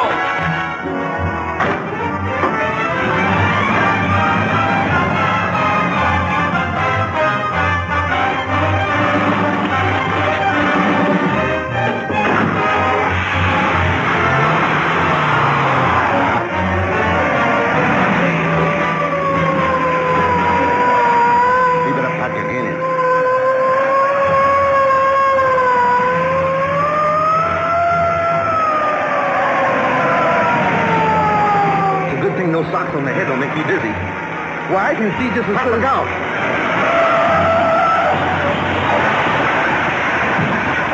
Are you okay? Certainly, just another bump on the head. No use chasing now. I better put in a general alarm. That's fine. Radio's broken. Stay here. I'll have to phone headquarters. Okay. All right, stand aside. Let me in. Are you hurt? No. Oh, you're new on the force, aren't you? Yeah. You sure you're all right? Oh, just a little dizzy. Dizzy, eh? So that's it. You're drunk. Drunk? No, I'm not drunk. And stealing a police car, too. No, you don't understand. Have you got your driver's license? No, I don't have a driver's license. No driver's license? No driver's license, you... Oh, and getting tough with an officer, too. No, look, this is Dick Tracy's car. Oh, it is it? And I suppose you're going to tell me you're Pat Patton. No, of course not. Then who are you? Pat Patton. Get out of the car. No. Are you going to get out of the car, or do I have to use... Oh, no, not again. So you haven't seen Pat Patton, have you? He was supposed to. Never mind, he just came in. Bye. Where have you been? If I told you, you wouldn't believe me. Then don't tell me. I'll tell you anyhow. I was over at the... Tracy? Yes? I've got that report from the coroner. The markings on Price's throat are identical with those found on Abbott. Same markings, eh? Yes. Good, thanks. That's the best lead we've had so far. You mean the same guy's responsible for both murders? Mm-hmm. Priceless had $2,000 in his clothes when we found him. He was probably at the Dripping Dagger digging for those diamonds. Sure adds up. Most likely, Filthy Flora was hiding our mystery man since the Abbott killing. Which means she ought to know a thing or two. Come on, we're going to have a little talk with Filthy Flora at the Dripping Dagger. Oh, every time I get near that joint, I feel like I need a bottle of DDT. Not down there. He's got to be up here someplace. Those diamonds, if I have to tear this place apart.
I didn't expect you back so soon. No, I guess you didn't.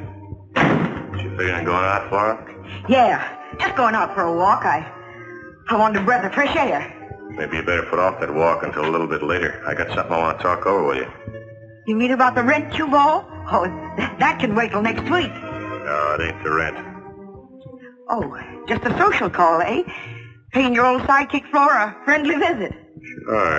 Sure, that's it. Just a friendly visit. Well, that's nice of you, dearie. Let's sit down and have a drink for old time's sake. This one will be on the house. Okay, Flora.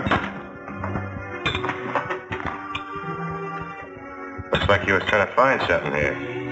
Yeah, I couldn't find my scarf. I wanted to wear it, and I went out for a walk. You didn't happen to look under the wash basin for it, did you?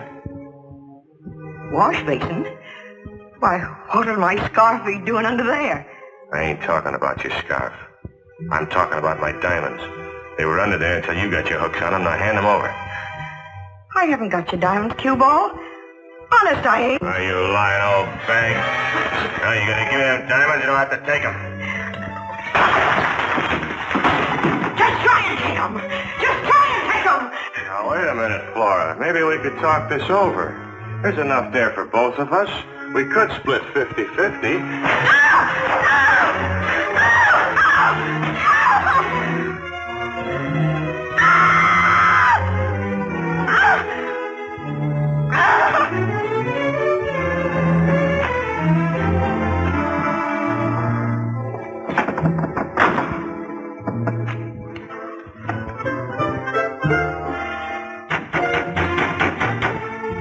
Must be around as she lives, huh? I'll go around to the back. You wait here. Right.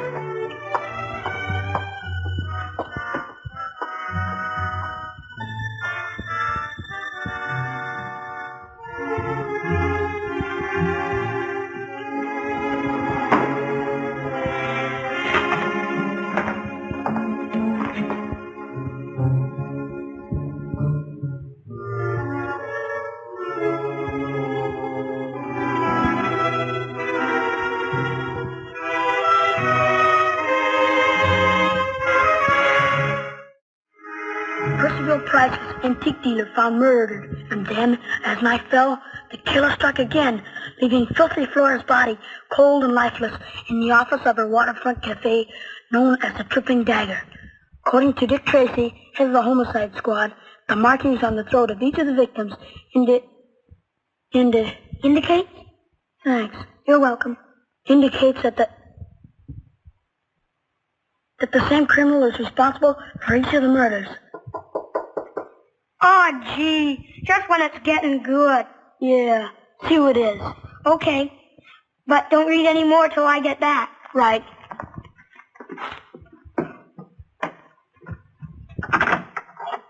Oh, good morning, Butch. Morning, Miss Trueheart. Are you ready to go to the rodeo? Remember, we have to leave early if we want to get good seats. I remember, all right. I'll go home and get ready and be right back. That's a good boy. Hello, Junior. Hiya, Tess. Boy, what a story they got on Filthy Flora's murder. Having Mr. Tracy in the business is enough crime for one family without you reading about it in newspapers. Oh, gee, Tess. Well, good morning, Tess. How are you? Fine, thank you, darling. I was just having a little discussion with Junior over his reading matter. It was about the murders, Dick. I see what you mean. Better have this before you leave for the rodeo. But I gotta keep up with what's going on. You'd do a lot better to keep up with your schoolwork. Oh. Tess is right, Junior. Say, how would you like a lifetime job showing Junior what to read? Dick Tracy proposing so early in the morning. Why don't you marry him so he can stop proposing? Just a minute, young fella. I can speak for myself. Bang, bang, bang, bang, bang! All right, everybody, reach for the ceiling. Put him up. What? You heard what the man said. Put him up. Nobody move. Don't try any of your tricks. What is this? Oh, I think he's Jesse James. No, sir. Today I'm Buffalo Bill. You'll have to put your hands up, Junior, because you're drinking a glass of milk. Thanks. You're welcome. And now I'm going to shoot you, Dick Tracy, because you're an Indian. Butch, let me see that hat. Save your breath, partner. You can't talk your way out of this one. Butch. Don't move, Redskin, or you'll bite the dust. Butch, will you please let me see that You hat? just want me to take off my hat so you can scalp me. Butch, will you It's please? the Hughes men. The varmints are gonna attack. Bam, bam, bang, bang, bang. Bang, bang, bang, bang, bang. Butch, I'm not an Indian. For goodness sakes, Dick, why is Butch's hat so important all of a sudden? I don't want the hat. It's that hat band I've got to see. Hat band? Why didn't you say so? A lot of the kids got those bands. They have? Where'd they get them? Send away for them. Here, I'll show you. It's advertised in this magazine. Here it is. There.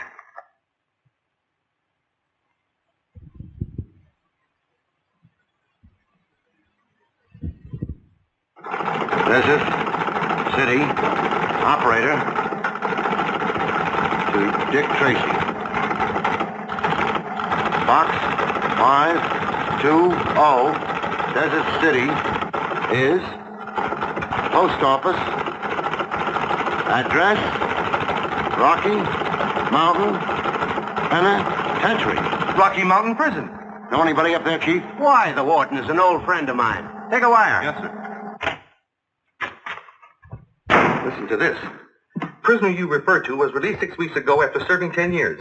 He is Harry Lake, alias Bernie Burns, alias Frisco Joe, alias Cueball. Description is as follows. Hey, I didn't read the description. I'll take care of the description. Broadcast room. You look him up in the files. Right. Tracy speaking.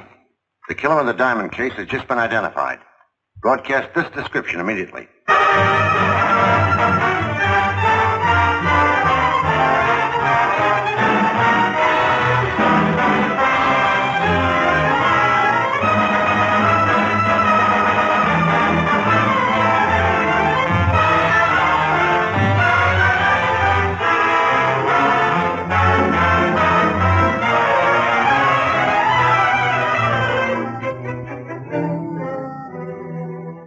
What are you so happy about? Why not? I think it's very funny.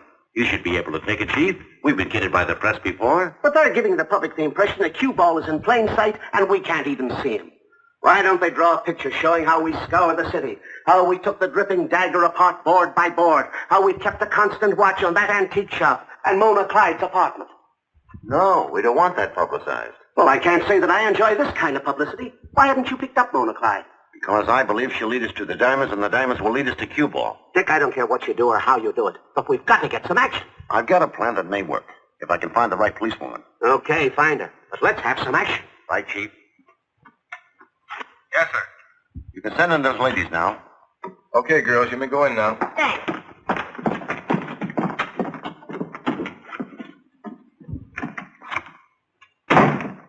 It appears that the great Tracy is about to become inundated by an avalanche of feminine pulchritude. Oh, I'd hardly say they were his type. It's official business, I'm sure. Miss Roberts, you've been with the police force for 6 months, right? Yes, sir. Well, this job calls for a veteran. Miss Leeds, will you stay? You other ladies may leave. And thanks very much for your trouble. No trouble at all, Mr. Tracy.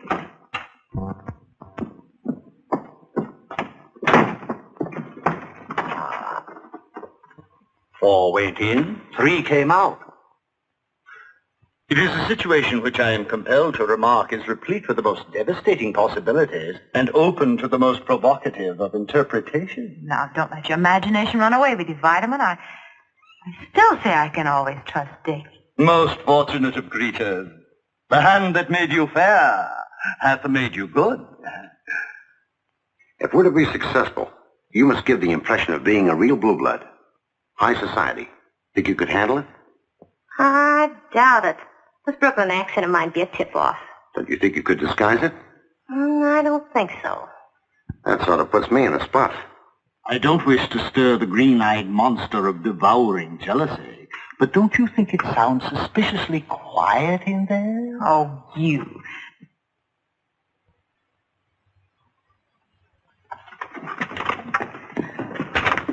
Thank you, Miss Leeds. It was a pleasure. Hello, you two. Have you been waiting long? Quite. May we go in now? By all means. Thank you.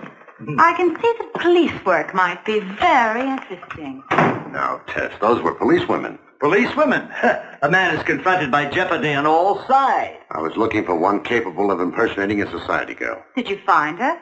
Well, no. She's got to be just right or my whole plan will blow sky high. You're not being very flattering, Mr. Tracy. Huh?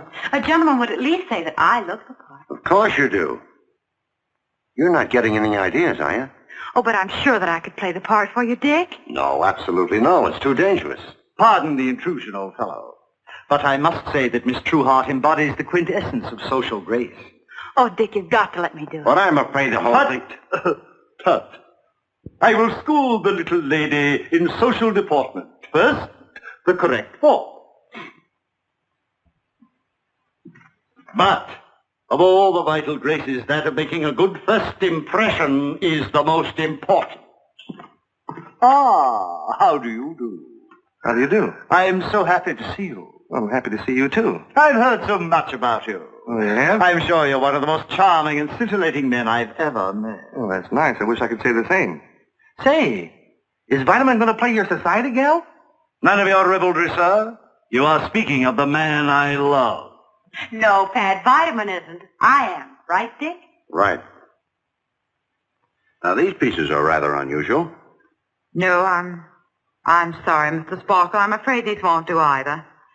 I hope you haven't found me too hard to please, but I do want something individual. I flew in from Bermuda to have this necklace made up, and, well, I want it for a special occasion. Oh, I see. Perhaps this is what you have in mind. No, I'm afraid not. Well, Miss Belmont, you can't find diamonds such as you want overnight. And even if I could locate them, they would be very expensive. Well, what good is father's money if I can't spend it? Very well, Miss Belmont. We'll try to help you spend it. I'll contact the other dealers immediately. Possibly they may have something you like. I'd appreciate it very much, Mr. Sparkle. I'm glad to do it. Would you mind giving your address to Miss Clyde so that I can get in touch with you later? Of course not. Suite 412, Carlton Arms. Thank you, Miss Belmont. You'll hear from me. You've been very kind, Mr. Sparkle. Oh, and you too, Miss Clyde. Thanks so very much, both of you. Goodbye. Good day. Choosy, isn't she? She can afford to be. I think I'll run upstairs and see what Emil Camber has in his private collection. And you might ask Simon Little if he has any ideas. Yes, sir.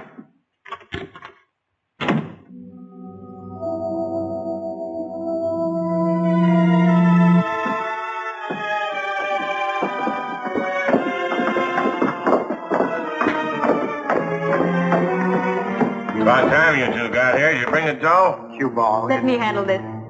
Simon tells me you expect $20,000 now. He told you right. $20,000. You haven't got a brain in your head, you big ox. I don't like that kind of talk. Don't make him angry.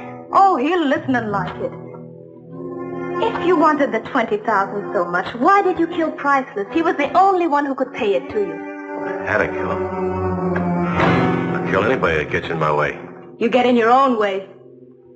Now every cop in the country's looking for you. You've not only messed up everything for yourself, but for us, too.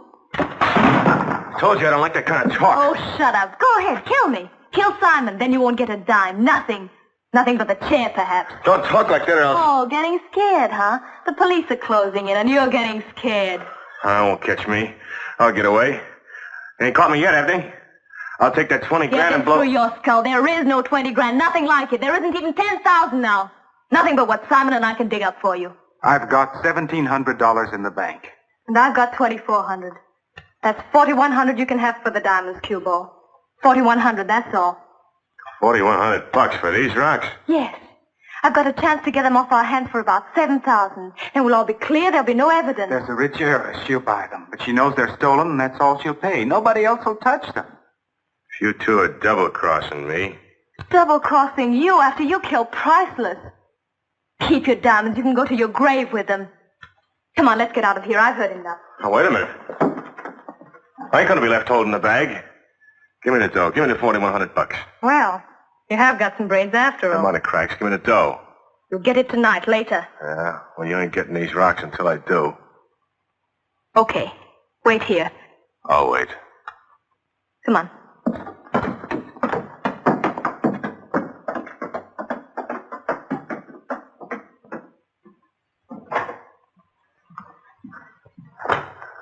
I never thought you'd get away with it. I didn't either, but that's what makes life interesting, Simon, taking chances.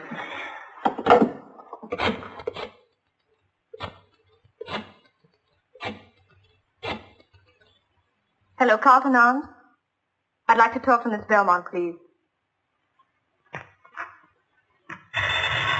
If that's Mona, Tess, don't be nervous. Who's nervous? Hello?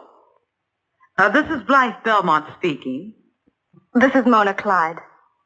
I've come across some very unusual diamonds, Miss Belmont.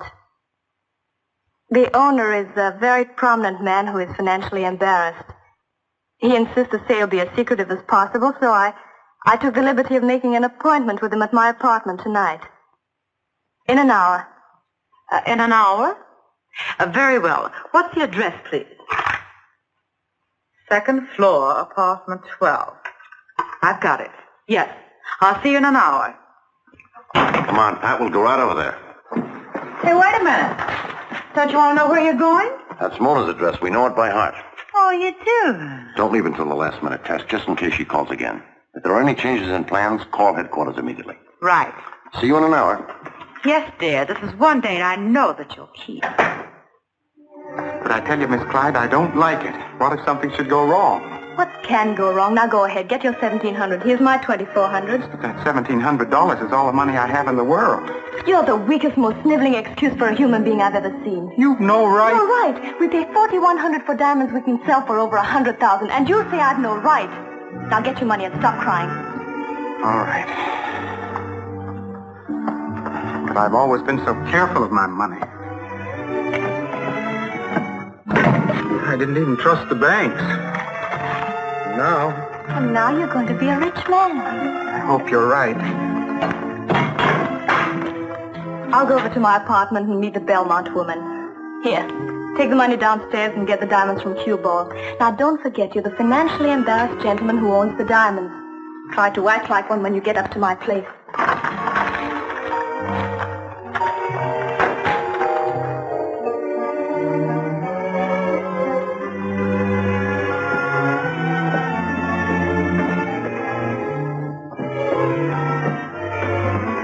Cueball.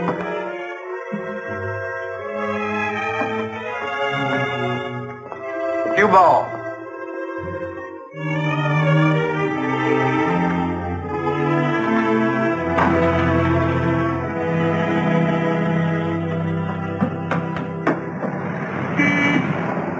Good evening. Would you get me a cab, please? Yes, Miss Belmont.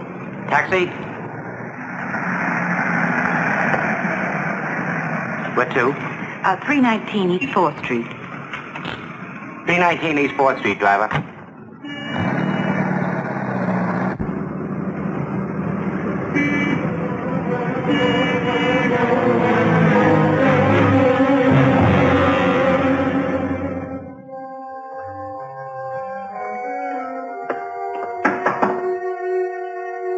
Come in.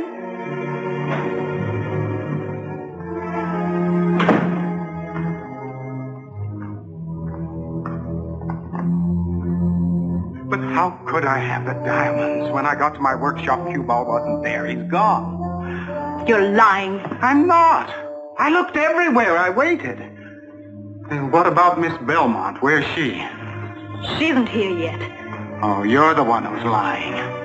There never was such a person. You've tried to trick me so you can get the diamonds for yourself. You're insane. What about my call to Miss Belmont? How do I really know who you were talking to? Oh, no, you can't fool me. I'm going. Mr. Tracy. Hello, Mr. Little. Well, where's Miss Belmont? I don't know who you're talking about. Miss Clyde, I was at Miss Belmont's suite this afternoon when you made the appointment with her. Now, where is she? I don't know. She left her hotel more than 10 minutes ago. Did you give her instructions to meet you somewhere else? No, I didn't. I haven't spoken to her since this afternoon. Pat. Yeah? Check with headquarters and see if they've heard from Tess. Right.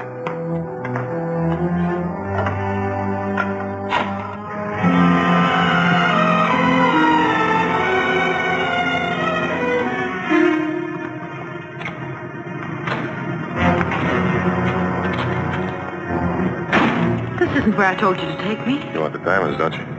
Where's Mona Clyde? Plans have been changed. She's meeting you here. Come on.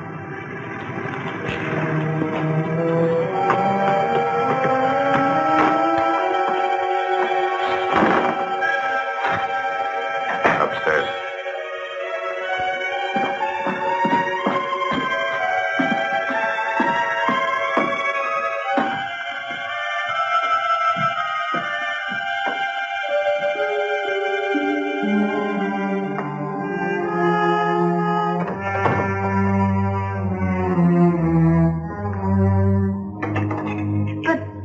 The instructions were Miss Belmont was supposed to meet us here.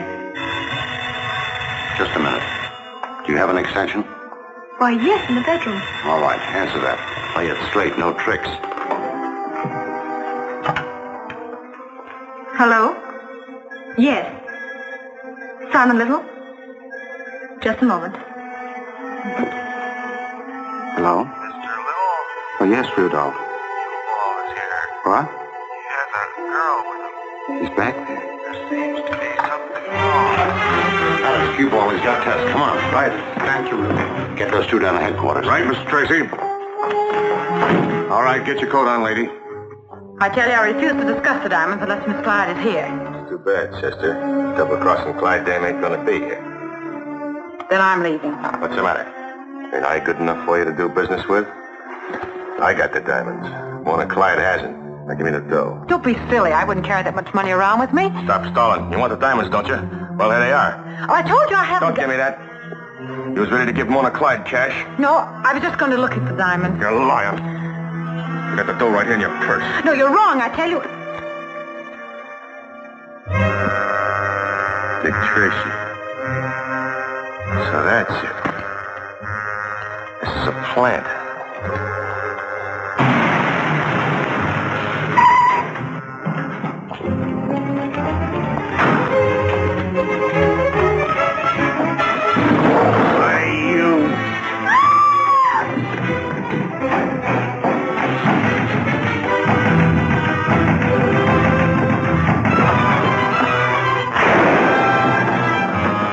Take care of Tess. Okay.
Well, Dick, it's a little late for the celebration, but you're going to have your party anyhow. And this time, the phony's going to stay off the hook. This time I'm inclined to agree with you. And this time, Dick Tracy, I shall deliver my oration without interruption. Friends, Romans, countrymen.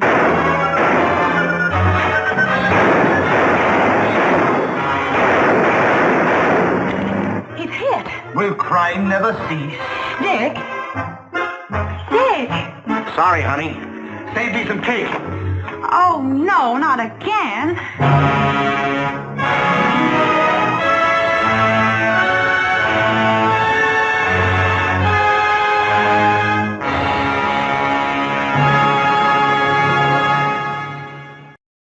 Welcome back. Well, as a film, Dick Tracy versus Cueball really does lean a lot more into the comic strip world of Dick Tracy, with characters like Percival, Priceless, and Filthy Flora.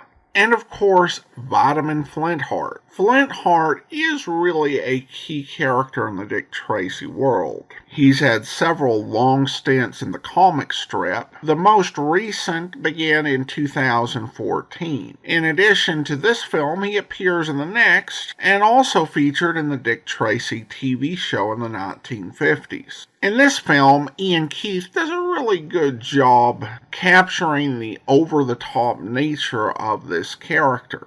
As for our villain, Dick Wessel does do a good job making Cueball a menacing character. However, I don't think he works quite as well as Splitface in the prior film. Cueball is a killer, but there's really no reason or plan to what he's doing. In fact, I would say probably the top moral of the story is if you are planning a robbery, don't hire a homicidal maniac, as it will lead to numerous complications. Of course, the secondary moral is if you are going undercover as a rich socialite, be sure to have your fiancé get some fake ID for you and remove said fiancé's picture from your wallet when he is the world's most famous detective. Now, mind you, those morals are kind of specific to situations in this film, but that's about the best I can come up with. And I also didn't care much for the way that Cueball gets killed off. It's really only vaguely related to the fact that Dick Tracy was chasing him, and feels less like a proper conclusion and more like, well, that happened. So overall, I did think that this was entertaining, though not quite as good as the previous film. Today we're going to bring you another Dick Tracy movie. This one is Dick Tracy's Dilemma. The original release date was May the 20th of 1947. Let's go ahead and watch.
Right, 7.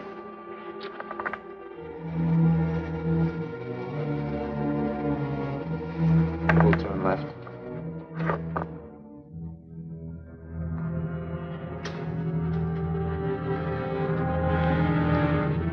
This ought to do it.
Folks?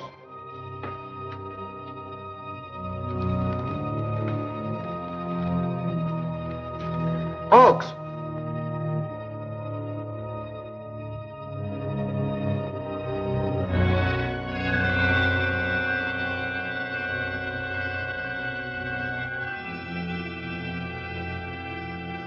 Police headquarters. Oh, yes, Dillon. I'll notify Dick Tracy at once. Calling car 15. Calling car 15. Car 15. Car 15, Patton speaking. Contact Dick Tracy at once. Have him go to the Flawless Fur warehouse. Dillon reports some shenanigans. Busted fuse box in the garage. Then tell him to call an electrician, not Dick Tracy. Now, wait a minute, Pat. The night watchman's disappeared. It might be homicide. Oh, that's different. I'll tell Tracy right away.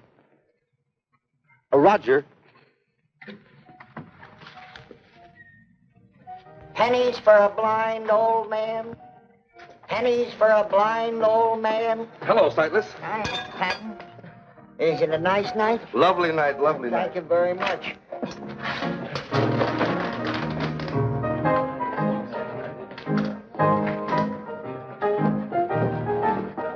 Hey, Jigger, come here.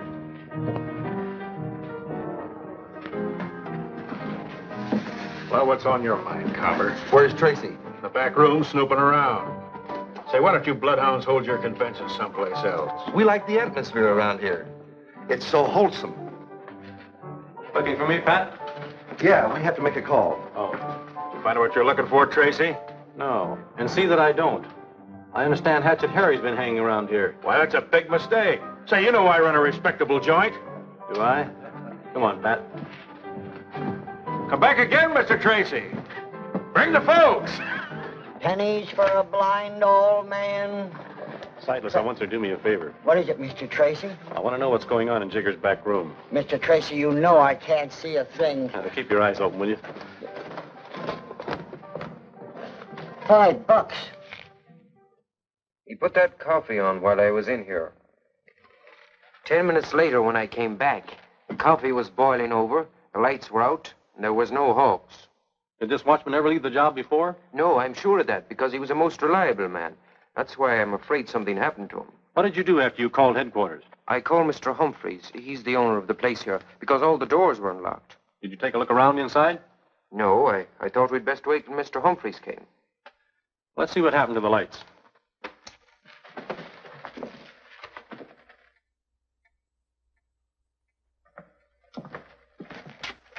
Those fuses were yanked out on purpose. See if you can dig some up, Pat, so we can have some light. All right.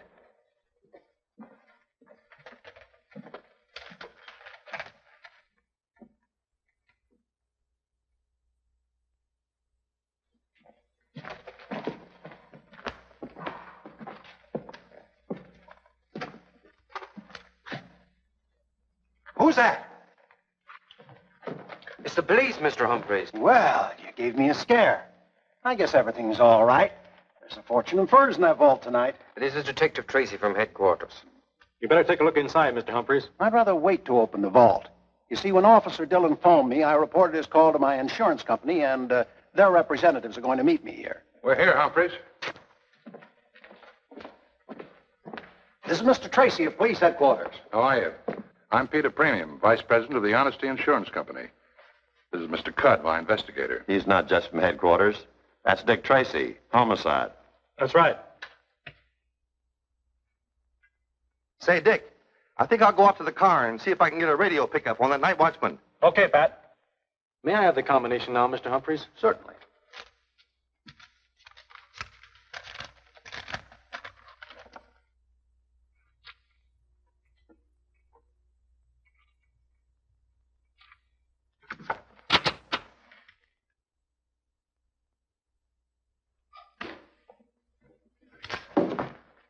Well, it's cleaned out. Yeah, it's cleaned out, and the ink is hardly dry on your policy. Cudd, I want a thorough investigation of this. So do I. I've never had a robbery before. It's a strange coincidence that as soon as I switch insurance to the Honesty Company, I have one. Are you insinuating that I... Wait a minute. Move your foot. Looks like we got robbery and you got your homicide. Mr. Humphreys, may I have an inventory of your loss with a detailed description of each item? We can give you that. There's something wrong about the watchman being slugged or killed inside the vault. Something sour about the whole business. How many of your employees know the combination of the vault, Mr. Humphreys? None of them. Oh, Dick, I got a radio report. The night watchman's turned up. Where is he? They've got him down at the morgue. He's dead. I better go with him. I'll check for you later.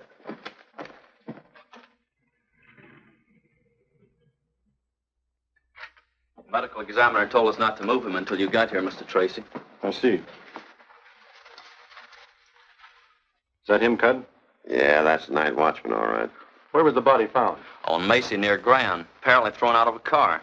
Did that kill him? I know he was dead when he was tossed out. He was killed by a vicious blow that split his skull. As you can see, it's pretty ugly. Looks like he'd been hacked with a cleaver. I don't think so. A cleaver wouldn't tear the flesh like that. Well, it's a cinch it's not a bullet or a knife wound. Here's what he had on him.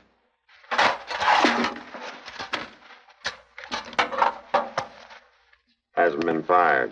Well, poor fellow never had a chance to use it. Well, there's not much here. Hey, there's writing on it. What?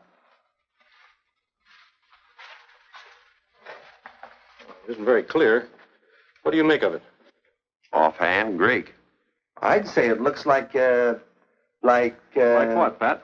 like scribbling. We'll take a closer look at this in the laboratory. Thank you very much, Bill. When I photographed this, I darkened all the letters so it would be reproduced more easily. Now we take the first word. First letter is D, second letter is an A, and the last letter is definitely Y. Now in between, it could be an N. Well, it could be anything. Does Danny mean anything to you? Not yet. D-A-I. Could be an S-Y. Could be Daisy. Now let's take a look at the next word. T-H-R-U. Through.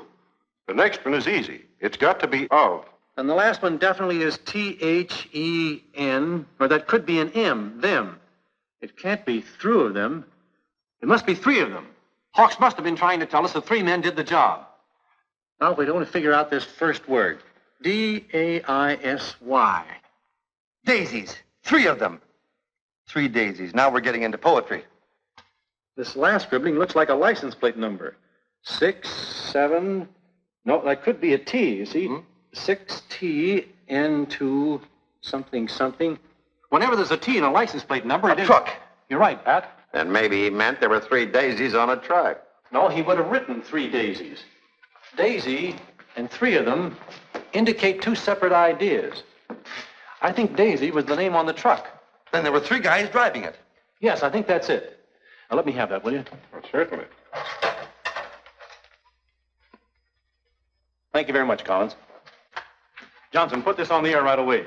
Get it out to all cars. Yes, Mr. Tracy. Calling all cars. Calling all cars. Be on the lookout for a truck marked Daisy, driven by 3 men. License plate number 6TN2 blank blank. Wanted for robbery and murder.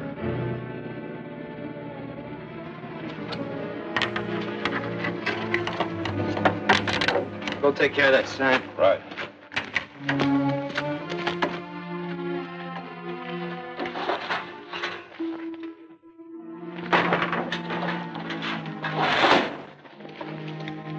That ought to do it. Still better be waiting for us, too. Cats again. Don't bring another but cats. Come on.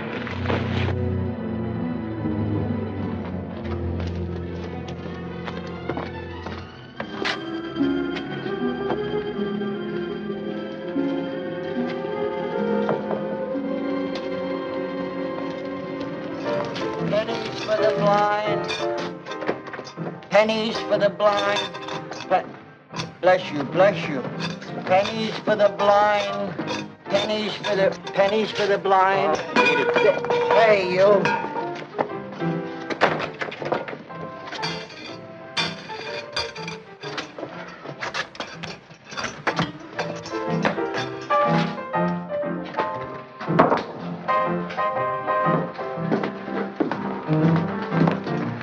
Look, Cypress, how many times do I have to tell you beggars aren't permitted in here? How many times do I gotta tell you I ain't no beggar? I'm a merchant. Well, what are you doing in here, merchant? I'm looking for 2 customers of mine. Well, can you show them to me? No, I...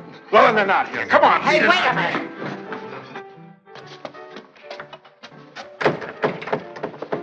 That's a funny one.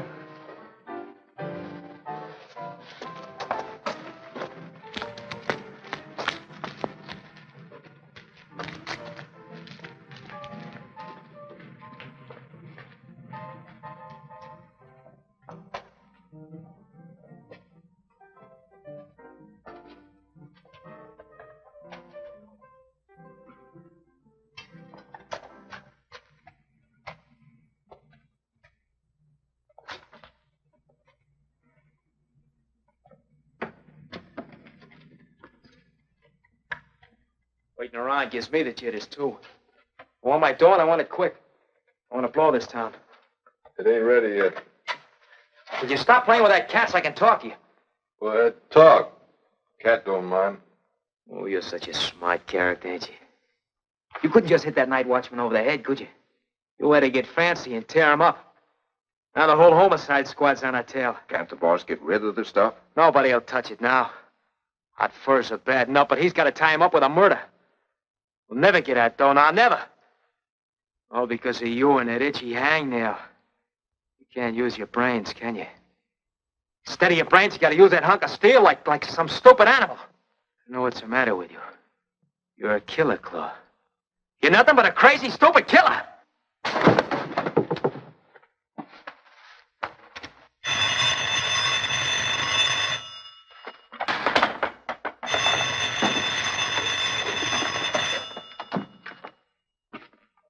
Yeah. Oh, sure, boss. Yeah. Yeah, I'll be there. The boss have good news?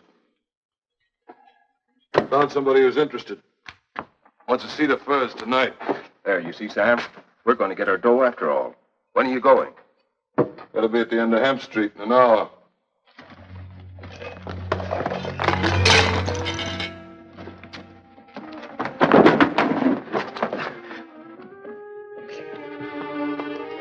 Someone in the alley. I was only going to...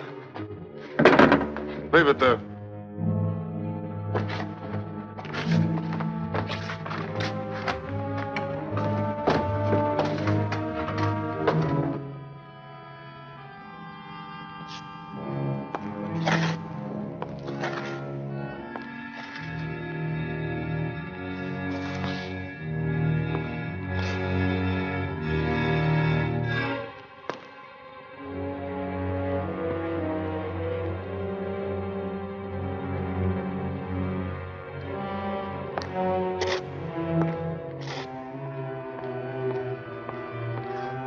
Hemp Street. Hemp Street.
Please, mister. Please. I didn't do nothing. Please, mister.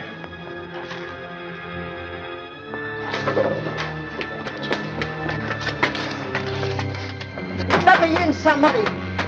Please let me in. Yeah, what's going on out here? You gotta let me in there, mister. No one's allowed in here. Beat it. But, mister, somebody's gonna kill me, I swear. He's right down there. Now, look, old man, you're drunk and I'm busy, so beat it, will you? No. Go on, beat it. No, Get but out I tell you, he's there somewhere, mister. Please let me in. Please let me in, mister.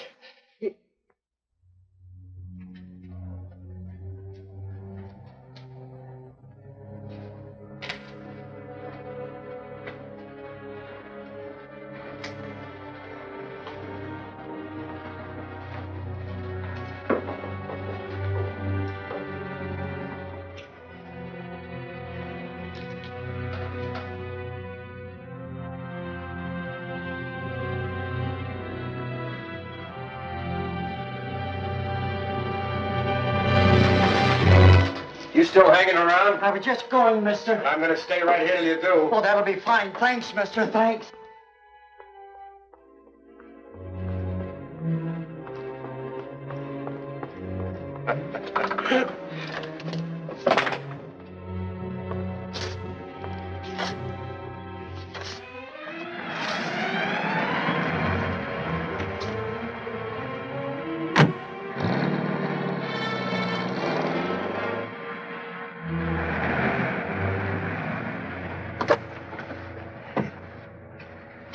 You stick around. I'll be right out.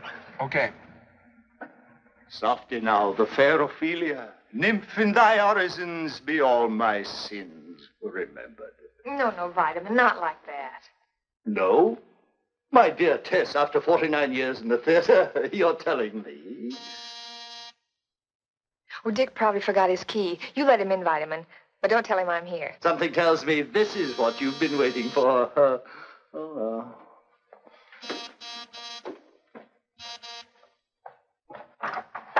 I'm sorry. Ah, ye gods, what have we here? Where's Mr. Tracy? Mr. Tracy buys his fresh fruit from a dependable dealer. Thank you. But I've got to see him. It's important.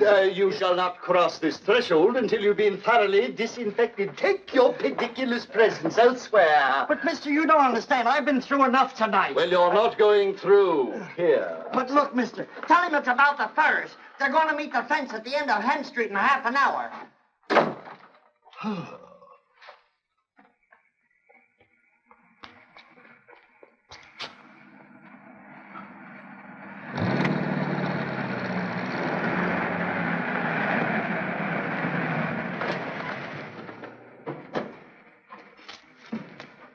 I wonder what that cab was doing here. Must have brought Tess. She said she'd be over tonight. But, Vitamin, he might have been important. What importance could Dick Tracy possibly attach to an impecunious peddler? Oh, Dick at last. Hello, Pat. Hello. Sorry to be late, Des. How long have you been here? 3 acts of Hamlet, going on 4. Greetings from the melancholy Dane. Just in time for my soliloquy. Before you go into that, Vitamin, who was in that cab that just left here? Oh, merely a person of no consequence. Vitamin said he was a peddler. Yes, a peddler with a most grandiloquent name. Visionary, I believe he called himself. Visionary? Could it have been Sightless? Did Sightless stop by here? Stop by. He practically stormed the gates like a Trojan army of 12. But I held the fortress, didn't I, Tess? Look, Vitamin, Sightless is no ordinary peddler. That is your opinion. What did he say? Why, I made a point of forgetting it immediately. Look, Vitamin, Sightless wouldn't have come here if it hadn't been important. What did he say? Well, in a quaint language all his own, I believe he mentioned something about something was going to happen at the end of some street in some half an hour. Oh, that's great. What was going to happen? I think he said somebody was going to build a fence there. Build a fence? Fence. Maybe it has some connection with the furs. Yes. He said something about furs, too. Vitamin, Sightless said somebody was going to meet a fence, didn't he? I suppose that makes sense. It certainly does. Now, look, try to remember. At the end of what street did he say? Let me think. Let me meditate. Methinks he said it was at the end of Flax Street? There's no such street. Well, something like flax. Rope, flannel, crepe de chine. That's Gabardine. Rope. Flax.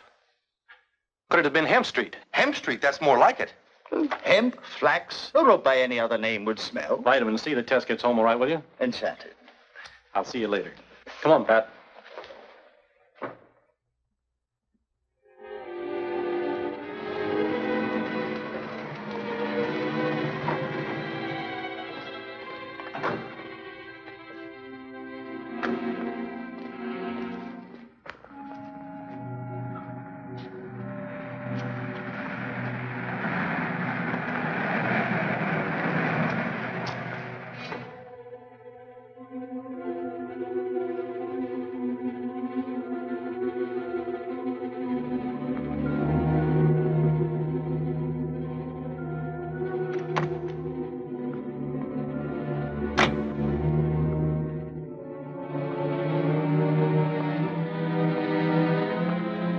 Long shot Lily. So she's in the fencing business. Do we surprise her? No, not yet. What we're interested in is who's going to meet her.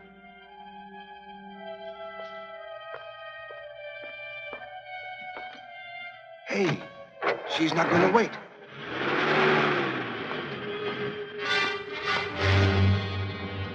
Dick Tracy. You're not running out on your date on my account, are you? Do you think I make dates on street corners? I just stopped for a moment to light a cigarette. Is there a law against it? No, I guess there isn't. Then I'll be on my way if you don't mind. Could I give you a lift? No, thanks. I'll give you one. Pat, you can drive Lily's car. She's coming with me. Right. Come on. What are you trying to pull, Tracy? You can't treat me like a criminal. I'm a lady. A lady with a date. Who are you going to see, Lily? Nobody. I told you I had no date. Well, you have one now. Let's go.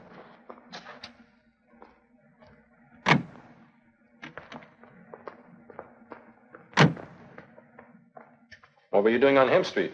I told you. I was on my way home. I stopped for a few minutes to have a cigarette. I never could do two things at the same time. Then why were you so startled when you saw me? Force of habit, I guess. Every time I see a cop, I want to get out of his way. Look, Lily, you and I both know what you were doing there. What's wrong with parking on Hemp Street? Ordinarily nothing. The two people were to meet there tonight about a little matter of hot furs. Somebody was going to buy them from somebody who had them to sell. I'm not interested in furs. I've got all I need. And anyway, what would I buy them with, that $60 you've got in your hand? Lily, did you lose anything tonight? No. Well, then I'm a rich man. Look what I found. $20,000 stuffed under the front seat of her car. Is it yours, Lily? Certainly it's mine. I won it in a poker game tonight. Some game. You're barking up the wrong tree, Tracy. I'm no grifter. Poker, yes. The race is sure. Long shot Lily, that's me. Gambling's my dish, not fur robberies. Okay, Lily. But you'll have to tell me who lost the $20,000. And also who was in the game. I'll tell you that. Maybe, on a witness stand. We'll give Lily a chance on the witness stand. Book her on suspicion of murder. Murder? Oh, you're bluffing, Tracy. It's not a bluff, Lily. A watchman was killed during a robbery tonight. You can't pin a murder rap on me. Then start talking. All right. I'll tell you what happened. Some guy called me tonight and asked me if I'd be interested in some hot furs, dirt cheap. I said yes. He said he'd call me back later, so I waited. And you called him back? You don't catch me on that one, Tracy. I don't know the guy, so I don't have his number. He called me back. He said to show up at Hemp Street with the dough. Somebody meet me there. Somebody did meet me there, all right. The rest is history. Who was it called you, Lily? He didn't take the trouble to introduce himself. Who was it? I swear, Tracy, I don't... Look, Lily, you're in enough trouble without shielding a murderer. Who was it? Got to believe me, Tracy. You've got to. The guy was an absolute stranger. I don't know how he happened to call me, but he did. I've got a reputation. I play long shots. Even you know that. I take big chances. People know it. It gets around. Lots of guys know about me, but I don't know about them. That guy could have been anybody. Anybody. Believe me, Tracy, I don't know who it was. I swear I don't. Turn this over to the property clerk. Hold her as a material witness. This way, please.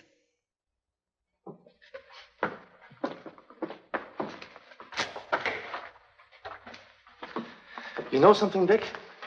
I don't think she's lying. Maybe not. I'll have Sightless take a look at her. Anyway, we'll have to find out from him who was in that back room.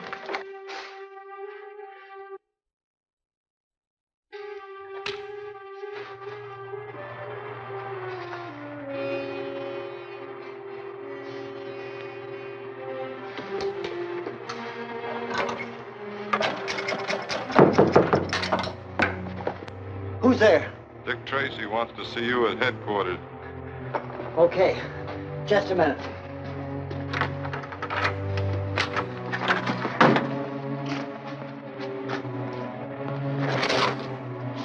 You're not from Tracy? No. Just brought back something that belongs to you.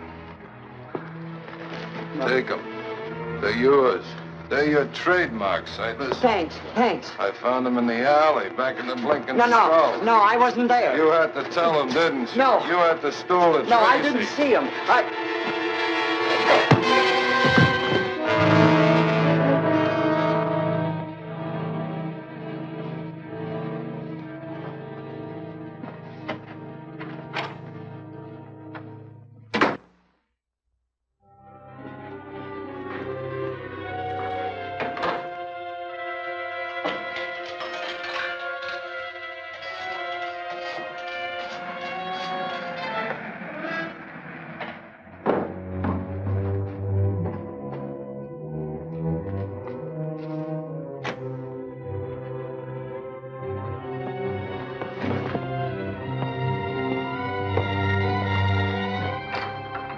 First door beyond the stairs.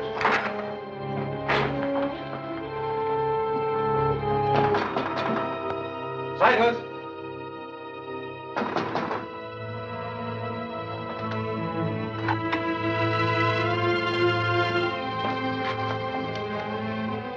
He's gone, poor guy, just like Hawks. I didn't see anyone come out as we drove up.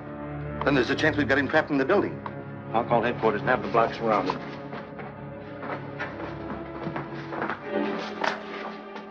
You suppose he was making a phone call when we drove up? Could be.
How do you like that? He slugged me. If you weren't my friend, I'd say you had it coming to you. Why didn't you wait until we had the block surrounded? You know, I was just wondering that myself. Anyway, I winged him, and I know now what he used to kill Hawks and Sightless. I was coming Tell up me the about stairs. it on the way down. He has no right hand. There's an iron hook attached to his forearm, and that's his weapon. I saw it, and I felt it. Maybe you're right. Come on, I want to show you something. Look at these scratches. They're brand new, aren't they? Say, he uses that hook for everything, doesn't he? Must have been an important call, or he would never have stopped to use this phone. You're right. As a reward for your good work tonight, I'm going to give you a nice, safe job, finding out who he was calling. You mean me? That's right. I'll explain at headquarters. I'll tell you what these scratches give us, Pat. What's the first thing you do when you dial a telephone number? Why, I look for a nickel. Oh, no. Oh, I dial the exchange. That's right. You dial the first two letters of the exchange. Now, these scratches appear only in the first two holes. I get it, Dick. The exchange the killer was dialing has got to be here. Correct. In checking a list of exchanges, you'll find there's only one exchange with a combination of these letters. BA for banning. But what about these other two scratches? That's even simpler. Since they appear in the first hole, the killer could only have been dialing the number 1 twice. Then we know the number the killer started to dial is banning 11 something something. Now, all we have to do is find the complete number, and we'll know who the killer was trying to call. But there's lots of telephone numbers that start that way. I know. Dozens, maybe. Sure. Maybe even as many as 100. Mm-hmm. And that's why I'm giving you the job, Pat, of finding the exact number. You mean you want me to call every number starting with BA11? Now, look, Dick. Get to your desk, Pat, and start in. But, Dick, who do I say is calling and who am I supposed to be? A guy's got to know those things. I can't just walk into something blind. Find anything, Donovan? I think this is it, Mr. Tracy. Yeah, that looks like the Byrd, all right. Mm-hmm. According to this, he hasn't been around since bootleg days. Used to be a hijacker. Coast Guard cutter rammed him. He lost his right hand and crippled his right leg. Yep, that's him. Did a stretch in the pen. Only been out about 6 months. Calls himself a lot of things. But his most popular name is the Claw. Well, Pat, I guess that's the answer to your question. Yep. Shall we send out a pickup on him? No, not yet anyway. The Claw isn't in this alone. Furs aren't in his line. He wouldn't know how to dispose of them. Any idea who the higher-up is? I'm depending on Pat to tell me that. You mean you want me to imitate this guy? Use your deepest baritone, Miss Patton. Here's your telephone. Now, I guess you're all set. This is the Claw speaking. No. This is Pat. This is the Claw speaking. See that he keeps that pitch, Donovan. Right. Now, let me know the minute you get results. Yes, Dick. I mean, Gotcha, boss.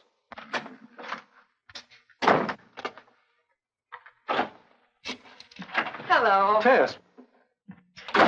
Dick, Vitamin's grieving dreadfully. I feel that you ought to speak to him. What's the matter with him? Well, his conscience. The news about Sightless came over the radio, and, well, dear, I told him that we all felt bad about it, but take a look for yourself.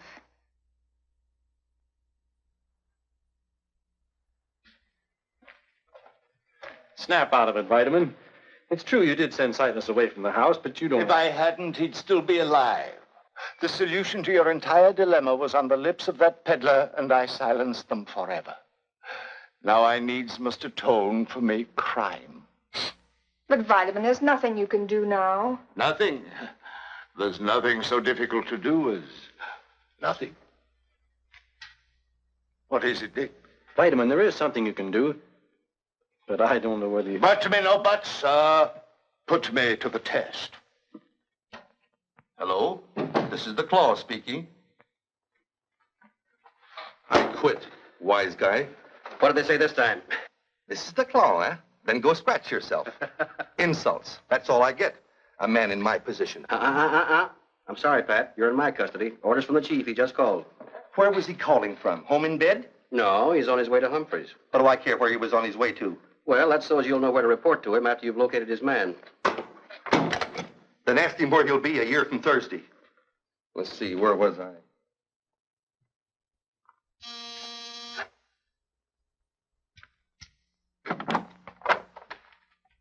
Oh, Tracy. Good evening, Mr. Humphreys. I hope it's not too late for a call. Certainly not. Come in. Thank you. Sit down, Mr. Tracy. I suppose if you had any good news, I wouldn't have to ask you. That's right. I had hoped to recover your furs tonight, but something went wrong. You mean they're still in the city? I'm sure of it. And we hope to get them back for you shortly. Please don't take offense at this, Tracy, but tell me frankly. Did Premium ask you to come over here and tell me that? No, why should he? Well, tonight the period of grace for the insurance company expires. And they have to produce either the furs or the money. You think they'll stall on their settlement? It was just an idea. What I really wanted to ask you was, how long has it been since the combination was changed on your vault? The insurance company insisted on it being changed when they wrote the policy. Who actually made the change? I don't know. Cud brought a serviceman over with him. Well, thank you very much, Mr. Humphreys. Yes, sir. I hope to have some news for you soon. Okay. And the same to you, with many unhappy returns. Dick just called again. He seems disappointed with you. I'm not too happy about him either. Hello, this is the Claw speaking. About time you called. Hey! He knows me. What number did you call? I don't know. I'll have it traced. Keep talking. What do I say? What do I talk about? Furs, women, anything. Furs, women, anything. Yeah, I'm still on the line, boss. Well, you see, I couldn't, boss. I ran into a little trouble. Donovan! He hung up. What number did you dial? I don't know. Well, think. I can't think. You can't think. No. Fine.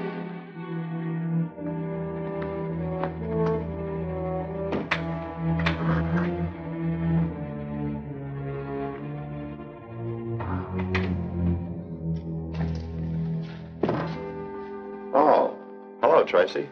Hello, Cud. Who is it? I'm Tracy, remember me? I found your corridor door open, so I walked right in. Keeping rather unusual business hours, aren't you? You find out anything? Did you know that somebody changed the combination on Humphrey's vault shortly before the robbery? Mm-hmm. One of the conditions under which we wrote the policy. It's not unusual. Should be done periodically anyway. Do you know the new combination? I do. I went with the serviceman that did the job. Do you know it too, Mr. Premium? Yes, as a matter of fact, I do. Say, what are you driving at, Tracy? Are you suggesting that Cud and I are in on this robbery? I'm not suggesting anything yet. But somebody provided the thieves with the combination on that vault.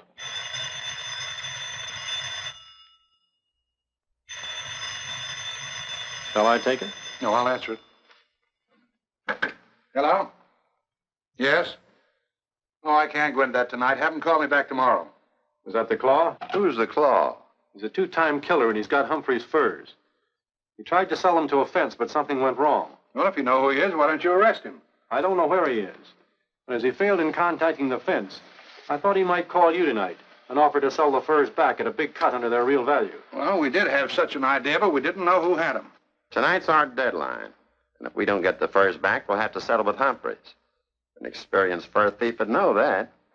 The Claw has no experience with furs. But the man behind him has.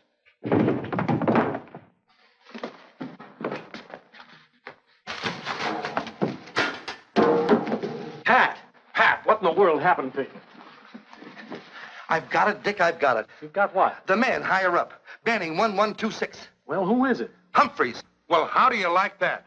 The guy figures to collect $100,000 on his policy and still have his furs. Are you sure of this, Tracy? I'm sure. And I've got a crooked finger to prove it. It adds up, Cud.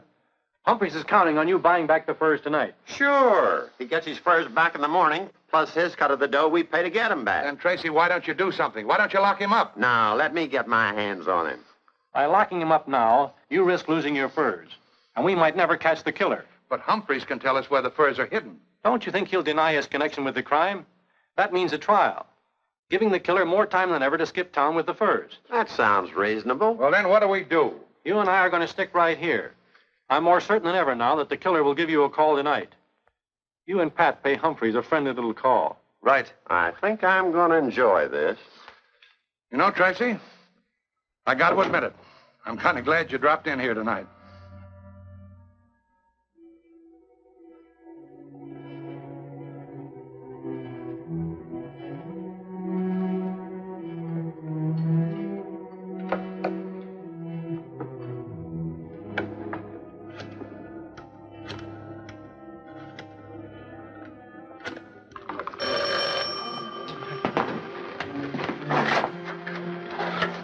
Hello?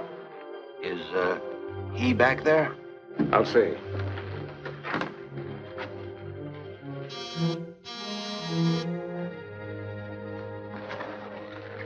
No, he ain't in. That's funny. You're supposed to make a very important call for me tonight.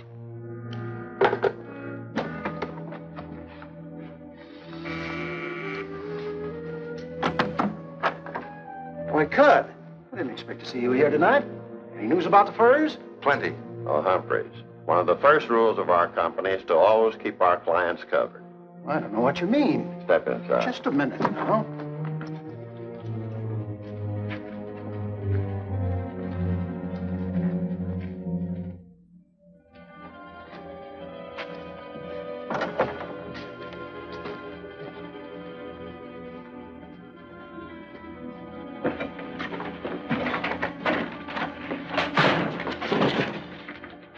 Out here. Come on, he's got to be here somewhere.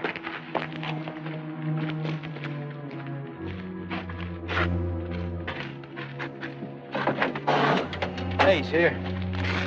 He's drunk. Let me see. He's not drunk. He's been hurt. Well, looks like he added another tattoo mark to his collection. Is he dead? Just about. Hey, it looked to me like he had time to call the insurance company. Maybe we ought to help him. I've had some experience sniping out bullets. Well, why waste the time? Look, we're the perfect setup here. There'll be twice as much dough in it for us if we call the insurance company. Just you and me. Yeah, but what's going to happen when he finds out we double-crossed him? By that time, we'll be seeing the world. Come on.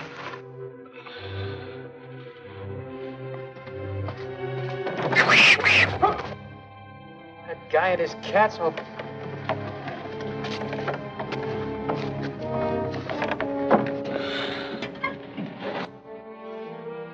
Maybe your hunch was wrong, Tracy.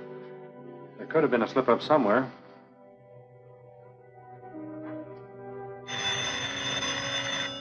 Hello? Is this the Honesty Insurance Company? Yes? Now, who am I speaking to? Peter Premium. Who's this? Never mind who this is. Look, how'd you like to get them Humphrey Furs back tonight, huh? All right, listen carefully. $50,000 back in the blanket skull in half an hour. Come by yourself. $50,000. Back of the blinking skull. And I'm warning you, no cops.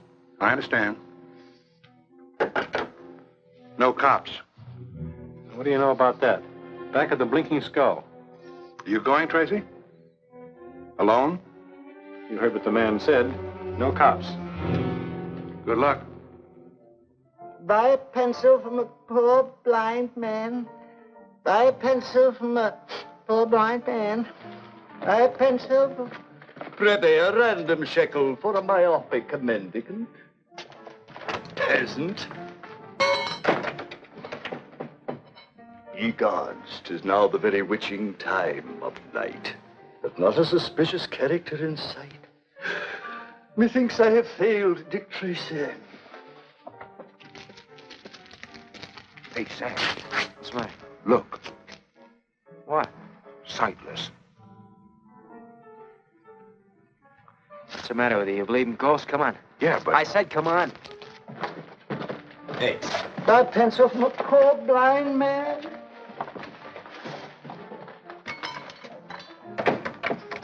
Expecting someone to show in about 15 minutes. Let him in. And no one else. Okay, Sam.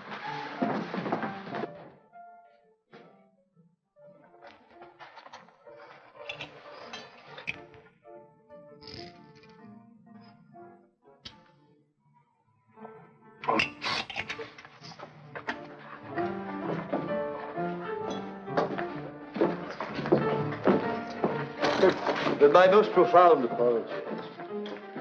On your way, brother. We got to draw the line somewhere. There's no moochers.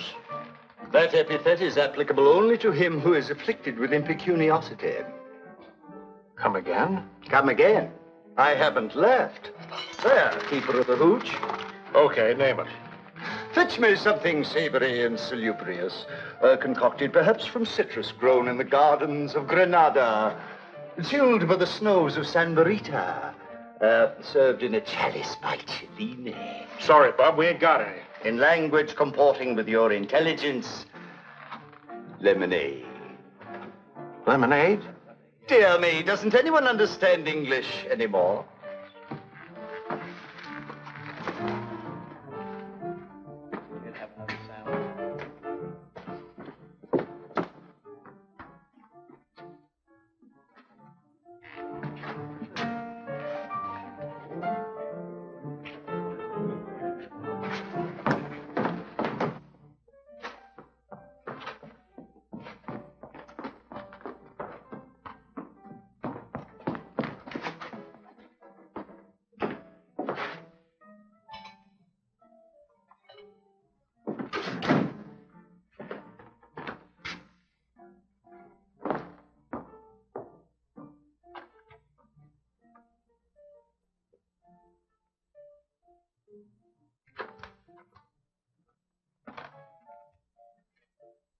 Come on, smile, kid, smile. Another few minutes, you and me is gonna be 50 grand richer.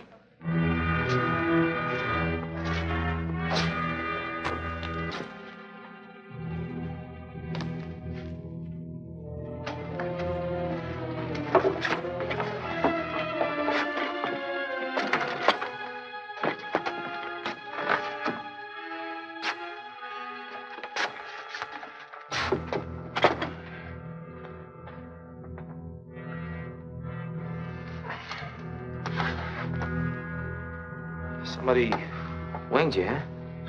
Just a scratch.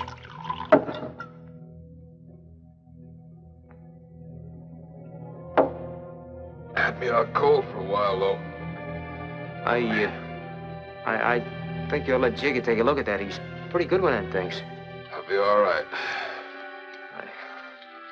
I think you ought to take him to see Jiggy. Okay. I gotta stick around. You can't go around like that. I've done it before. I think Sam is right. You ought to have that looked after. You guys sound like you're trying to get rid of me. Oh, no. No, you're wrong. Sure act like maybe a black cat ran across your path.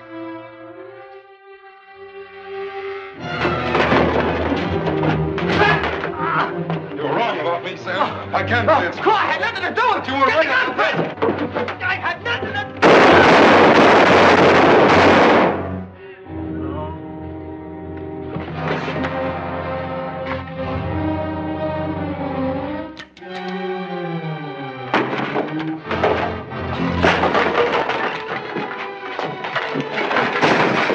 No, Claw, no! I didn't want to hurt you.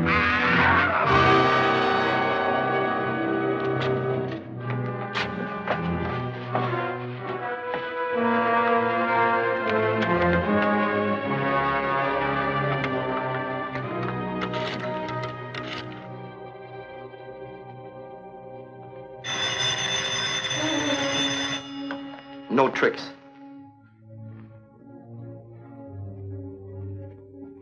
Yes? Boss, this is the Claw. I just wanted to tell you, somebody from the insurance company's on his way down. I'll take him to the junkyard on Primrose Street. We'll have our dough in a few minutes. And, boss, we'll only have to split it 2 ways. Fine, Claw. Fine. What's the matter? Anything wrong? No. Everything's swell, Claw. Everything's swell. It's a frame-up! Waiting for this.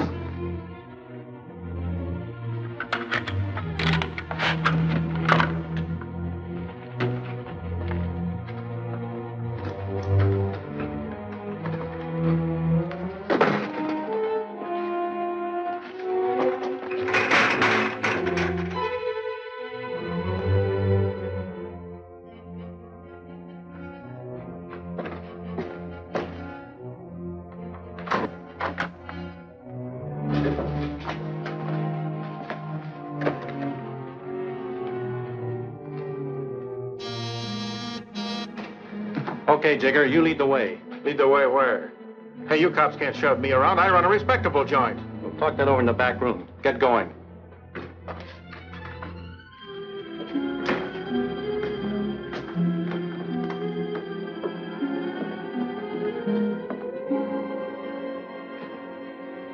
Let me out of here! Let me out of here!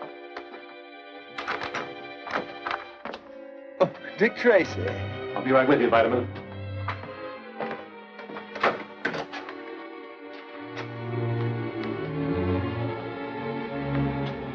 Okay, Jigger, where'd he go? I don't know, Tracy. I know. I heard everything. The furs are in the junkyard on Not Black Street. No, on Primrose Street. Vitamin, I'll make you police commissioner for this. Call headquarters and have them send a squad car. Aye, aye, sir. Hey, these pipes are hot, Tracy. You better get used to the heat, Jigger.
I know you're there. Come out.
I couldn't get that police commissioner's job for you, Vitamin. No? That spilled for a while.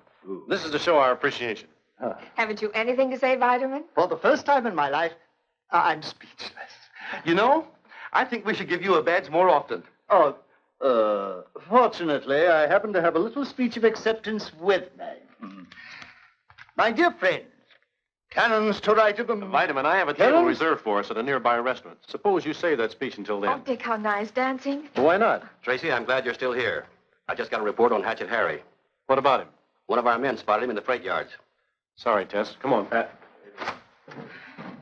Oh, Vitamin, you won't mind taking Tess to dinner for me, will you? Don't you need me? I think we can manage. Sometimes I wish I'd been born a super criminal. Why, my dear? Because then I might get to see something of Mr. Dick Tracy.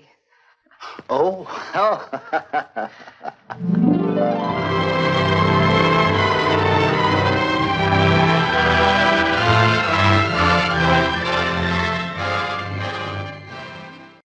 Welcome back. This movie marked the return of Ralph Byrd to the role of Dick Tracy. Byrd had played Tracy in a series of 4 very popular Republic serials released between 1937 and 1941. Many theater owners had not been happy with Morgan Conway as Dick Tracy, not because Conway wasn't a fine actor, but because Ralph Byrd was Dick Tracy.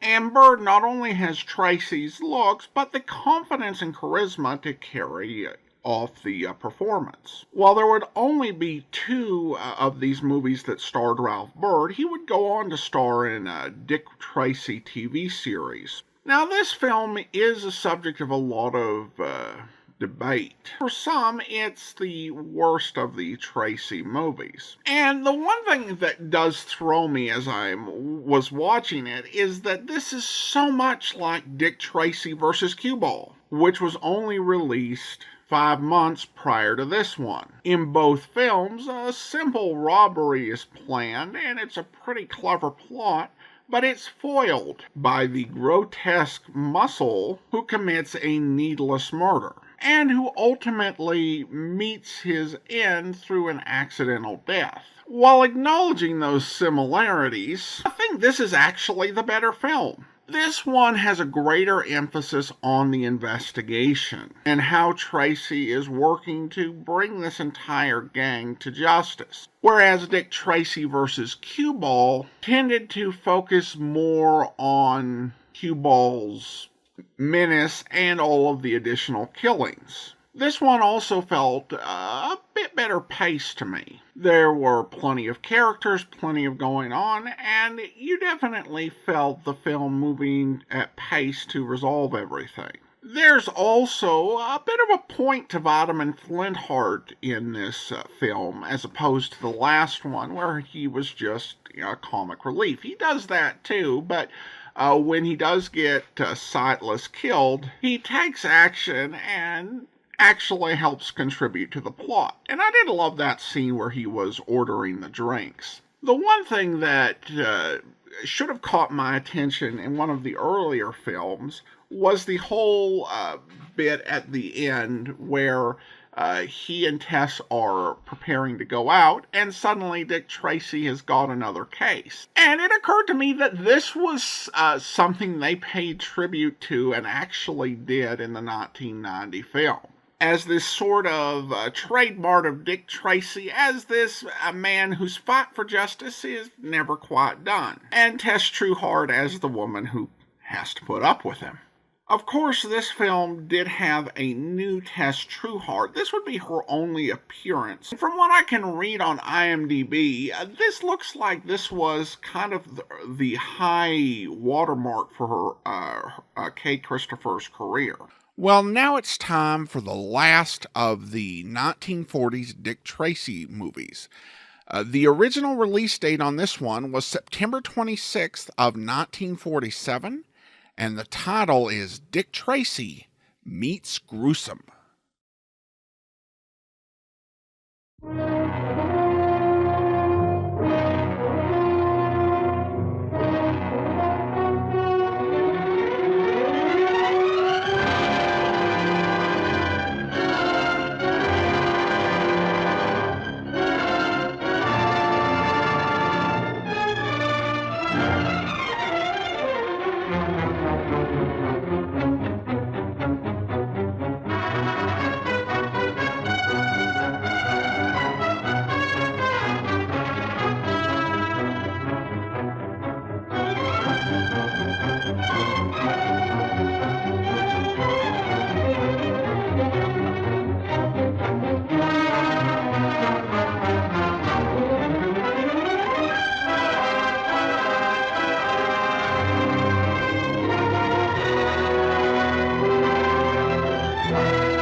Yeah, but get moving.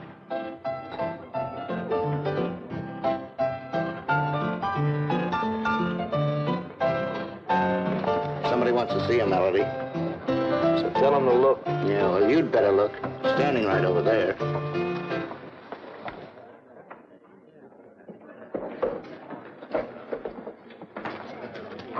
Gruesome, I'm so glad to see you. When'd you get out? Relax, kid, relax. Rode the rods all night to get here. Oh, swell. Did you break out? Good behavior. Where can we talk? Outside, come on. Hey, you, where are you going? Outside, this is my pal. You're on the iris. Yeah, I know. I'll be back. Maybe. Be back in 10 minutes or you're out of business.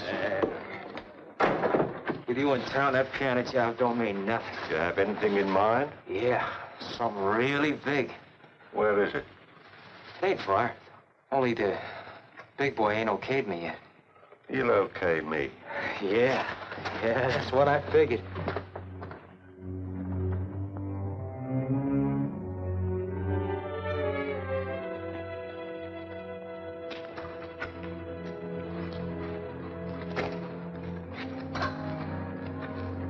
Sounds like an interesting setup. With you in on it, it's worth $1 million.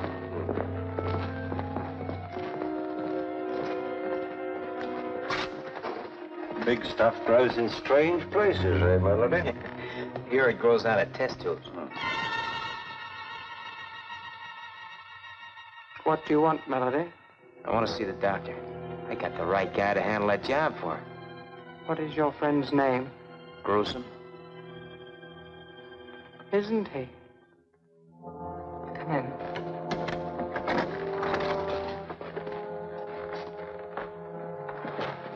Our employer is in the midst of an experiment. Your friend will have to wait. Go back and finish your job. I don't need that job now. Go anyhow. I'll handle the doctor. Okay, I'll see you tonight, huh?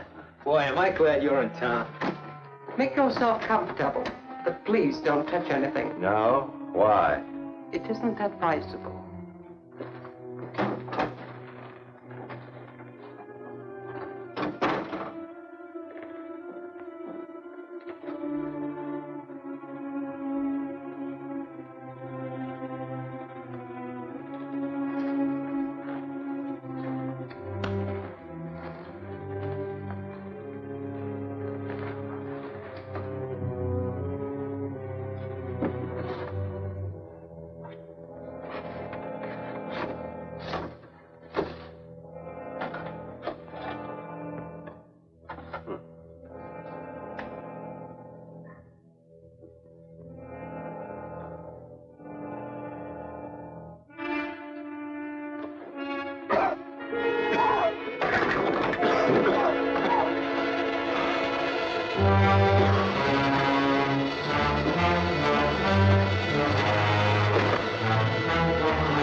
Come on, Mac, up.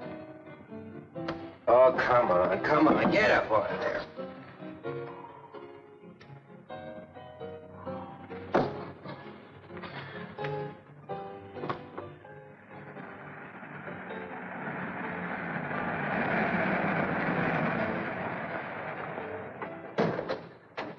What's the trouble, Carney? Oh, just another drunk. This is the 5th time I've called the wagon tonight. I'm on my way down to headquarters to pick up Dick Tracy. Can I take him along for you?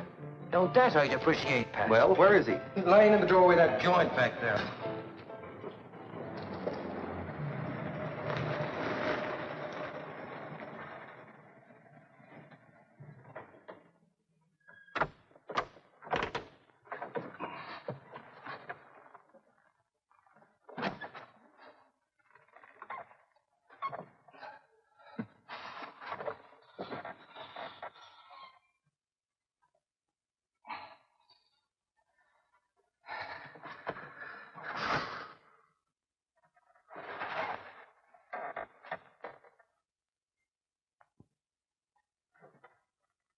Oh.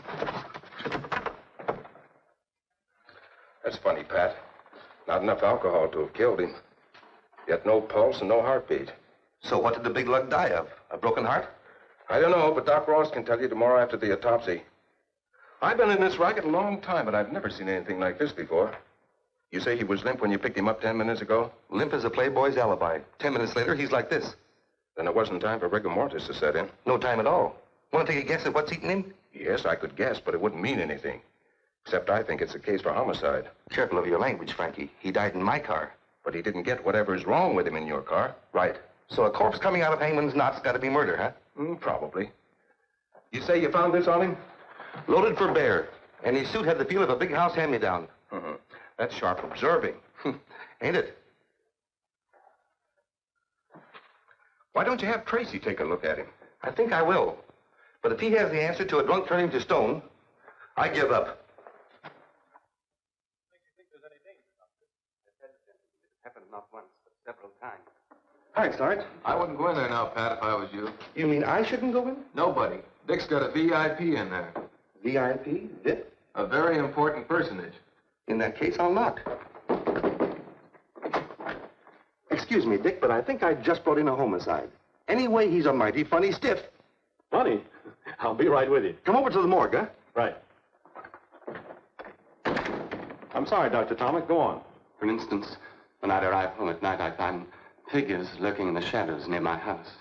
Why didn't you report this sooner? I hoped that my wife and I were wrong, that these people weren't really stalking me at all. What makes you so sure they were? And 2 attempts were made within the week to run me down by car. We have a lot of reckless drivers in this town, Doctor. Yes, I know, but... Why do you think someone wanted to kill you? I don't know. I've no idea. Of course, like many scientists, I'm working on new and rare formulae at the university all the time. Very little we can do for you, Doctor, but offer you police protection. I dislike troubling you, but I am worried. Well, Chief, this isn't a case for me, so if you don't Run mind... along, Dick. We'll take care of the doctor. I'm sorry I can't stay, but my assistant has a slight case of homicide on his hands. Good luck. Now, see here, Doctor. Let's review the facts.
Pat?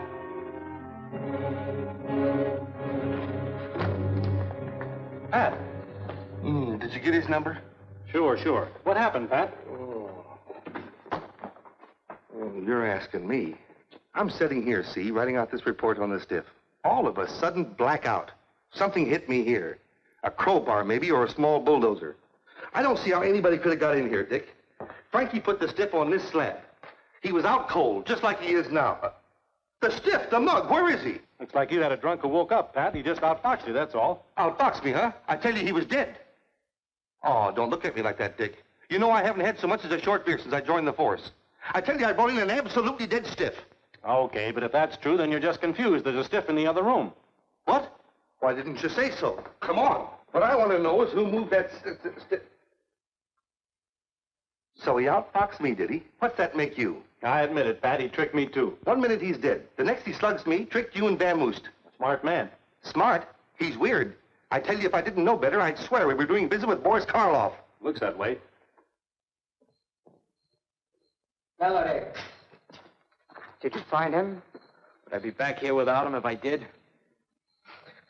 Oh, that stuff he got must have killed him. Nonsense. It was one of the early experiments of the doctor's miracle formula. But what did it do to him? Potent but harmless. It just rendered him helpless. Helpless? Oh, that's great. Gruesome helpless and the cops hot on his trail? Exactly. So he is of no use to us any longer. If he does come back, you must tell him the deal is off. What are you talking about? That guy knows his way around. He is no good to us now. We must be rid of him. The doctor will be disturbed by your stupid chatter. You'll get rid of who? No, please, Gruesome. He didn't mean it. He needs you. We all need you, Gruesome, please. Exactly. As the doctor just said, you know your business, but I know mine. You mean you've spoken to the doctor? Yes, I've had a talk with him. You're a disgraced doctor of science, correct? Yes, but I... No buts. The doctor stumbled on a great racket, but he needs me to make it work for him. So from now on, you two will do exactly what I say. Now get in there. Keep your mouth shut and listen. Tomorrow is the most important day in your stupid lives.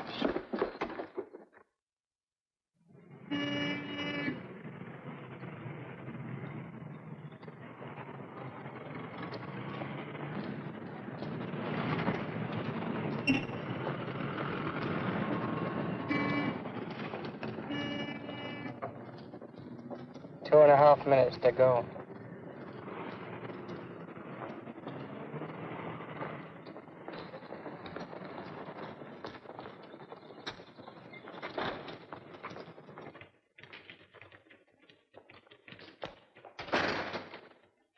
Hey, Harry, come here. I told you to get that cat out of here. Now get him out.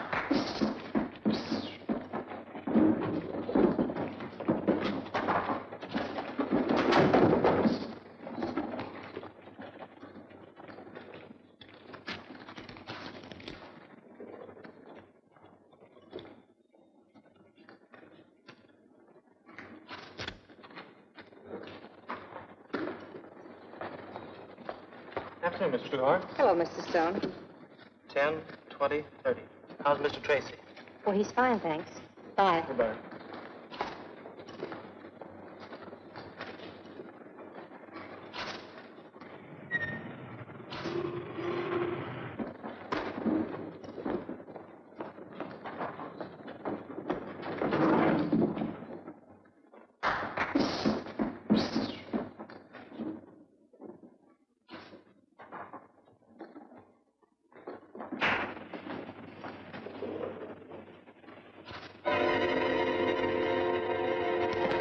Look at him. There's something wrong with him.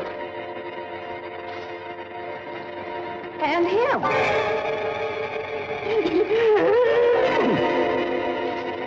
You heard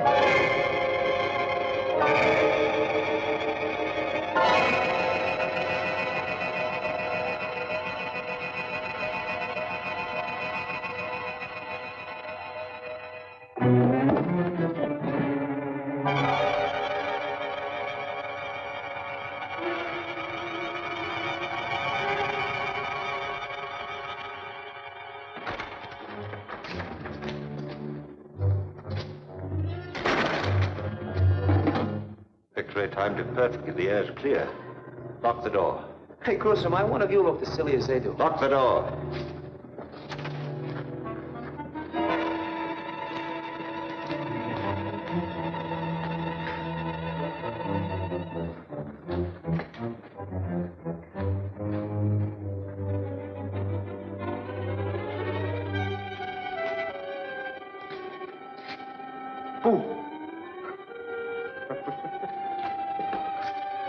Probably not, do you mind?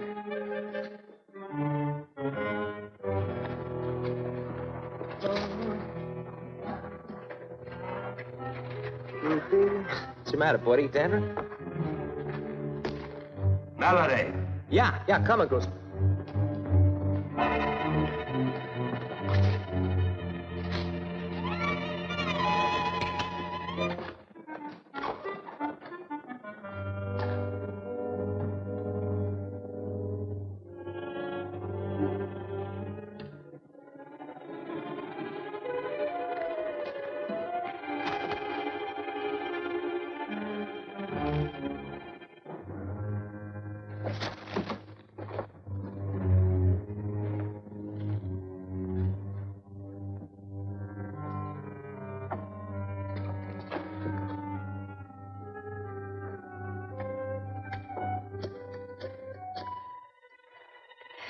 Dick Tracy, homicide, quickly. Hello, Dick. Listen, I'm inside the Grove Street branch of the First National Bank, witnessing a robbery. Dead? Frozen? Uh-oh. Okay, honey, don't lose your nerve. We'll be right there. This is Tracy. Notify all cars in the area, 4th and Grove. Bank robbery, First National.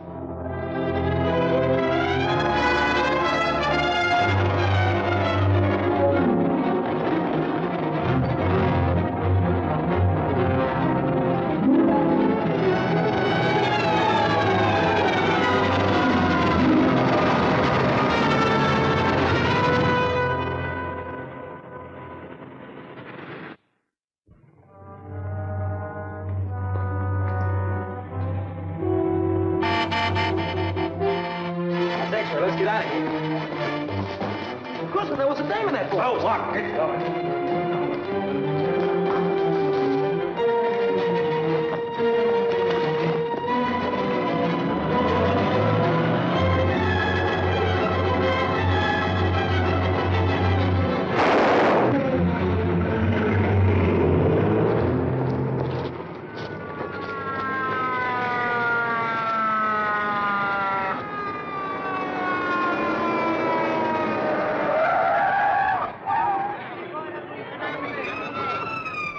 Probably died before he hit the ground. Move these people back. Move back a little, folks. Come on, move back now. Come on, move back. Take care of everything, Tim. Okay, Dick.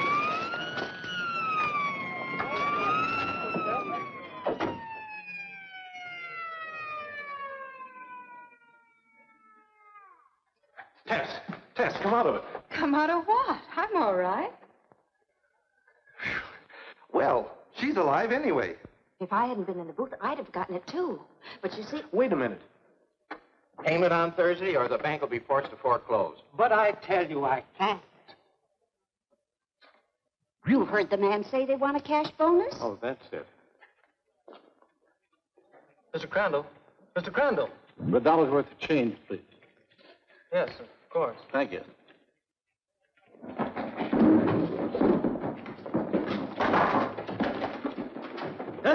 Sure.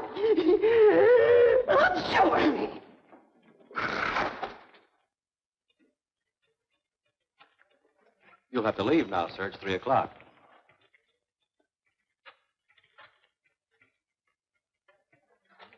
You see, pal, you were only half dead.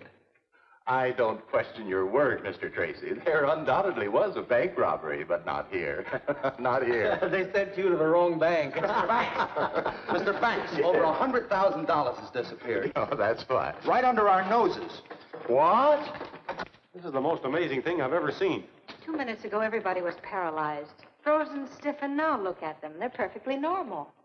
No one leaves until everybody's been questioned. Line them all up over there. Right, man. This way, folks. How many men in the stick-up crew? 2. Did they wear masks? No, one was coarse-looking, and the other one was... Fine, tell me later. How long was it between the freezing act and their entrance? About a minute. You mean this knockout stuff was instant? Insist? Right away? Well, it couldn't have been more than 2 minutes at the most. How do you feel? All right, Mr. Tracy. That's what's so darn queer. I still can't believe I was out cold for 12 or 14 minutes. Just wait till I tell my wife. When I get... All right, now, I'd rather you told me what you were doing and how you felt when this stuff hit you. Sure, you bet. Like I was telling your sidekick here, I'm standing right here watching the clock, see? Not that I'm a clock-watching guy ordinarily. Skip it, pal. Get to the payoff. Huh? Oh, yeah, sure. Like I was telling your sidekick, you see, it's my wife's sister's birthday, and I says to myself, I says, Humphrey, when you get home... He was pulling down the shade. Yeah, that's right. How'd you know? Here, like this. Like this I was. Had it about there. No. Here, maybe. Well, did you feel yourself slipping? Nah, positively no warning at all. Do you think you were the first one affected by this gas? No, the first man to go was standing right over there. Show me how he was standing. All right. As I remember, he was standing right here with his coat open, like this. Well, that's enough. Take him with you, Pat, and see if you can find that man. Come on. Or was it like this? Relax, Cabby. Let's find I the know guy. he had one hand sticking out. Now, let's see. You've had everyone in the bank checked on. Everyone. They all have legitimate addresses. No suspicious characters. And you're having this screwy gas analyzed. Fred has what was left in the shell casing. I expect a report any minute. And the getaway car was stolen. Picked up on the turnpike. No distinguishable fingerprints. The banking commission is panicky, Dick. If this gets to the papers, they're afraid of a wholesale run on every bank in town. I told you Tracy was busy. It's okay, Sarge. Tracy wants to see me, right? Dick has nothing to say to the press, Dan. No? In that case, the press has a hot word for him. It's headlines. Shall I go? It's okay, Sarge. Thanks. What I have to say should be private, boys, for your sakes. Spill it, Dan. We're busy. I know, and stumped. Fellas, I was the only news hawk to get to a certain bank before you had everybody's mouth buttoned up like a West Pointer on inspection. How much do you know, Dan? Remember the bank guard with the end of gab? You can't print a word of it, Dan. Look, Dick, I play ball usually, but not with gas bombs. This'll be the biggest thing hit the streets since George Patton broke the bulb. This is a war of a sort, too, Dan. A war on small investors. If you break silence before we can move in, no bank in the state can escape a run on it. How long do you want? 24 hours. I'll settle for the 4. That'll get me in the final edition. We won't have a thing in 4 hours. That bad, eh? Right now, we haven't got a lead to the interest of bloodhounds. So, then I think my readers should know what they're up against. Give us till morning at least, Dan. Say, Dick, this is an absolutely unknown chemical. We've given it every... Yeah. Why don't you look before you yap? Unknown chemical. 20 people frozen to the spot by absolutely unknown chemical while bank is casually robbed of at least 200 grand. It was only 100. Thanks. That much I didn't know. Until morning, Dan, please. We don't sell a morning paper, Dick. Exclusive, Dan. You can sell it to the syndicates. To hit the morning rags, I'd have to have all the details by 2 a.m. 2 a.m., you hidebinder. But that's only 10 hours from now. You're quick, Chief. Okay, Dan, it's a deal. 2 a.m. Good luck.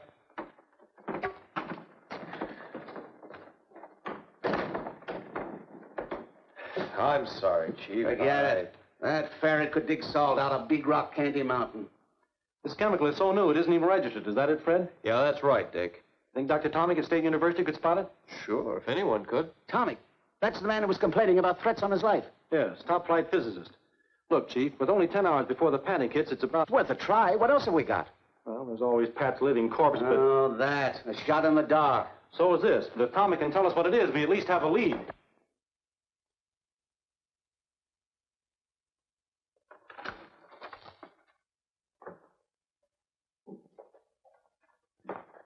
Oh, may I help you? Yes, I'm Dick Tracy from headquarters. I'd Oh, like I'm so glad you've come, Mr. Tracy. Have you any news of him? Of whom? Of Dr. Tomic. Isn't that why you're here? But I came to see him. Is anything wrong? Well, yes, but I thought you knew. He's disappeared. When? He left home early this morning and hasn't been seen since. His wife was very worried, and I thought she reported his absence to you. It's the first I've heard of it.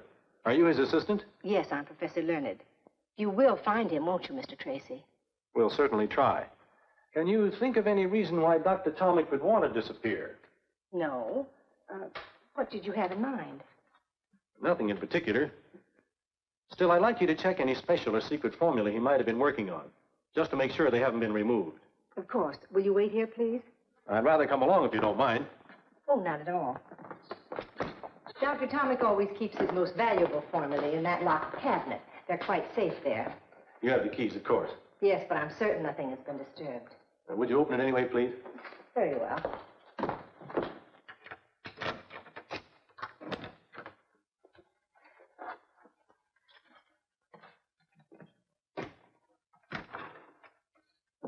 Do you know what each of these bottles contains? I know they're chemical symbols, if that's what you mean. Not exactly. Could any of them, say, mixed with another chemical, form a dangerous gas? I hardly know. These particular ones are in experimental stages. Only Dr. Tomic could tell you that. How about this clear liquid on the end? What's its purpose? I really don't know. It's so new it doesn't even have a name. New, huh? Is that so? Well, I'd like to... Oh, please don't touch anything, Mr. Tracy. At least until Dr. Tomic returns. If he returns, huh? You mean there's a chance that he won't? It's part of my job to see that he does. You won't mind my taking a little of this for testing? Well, I hardly know what to say in Dr. Tomic's absence. Perhaps we can test it here. In fact, I'd be glad to test it for you. I'd rather take it with me. Very well. You see, there was a bank robbery today. Some strange chemical was employed. Everyone in the bank was transfixed, frozen to the spot.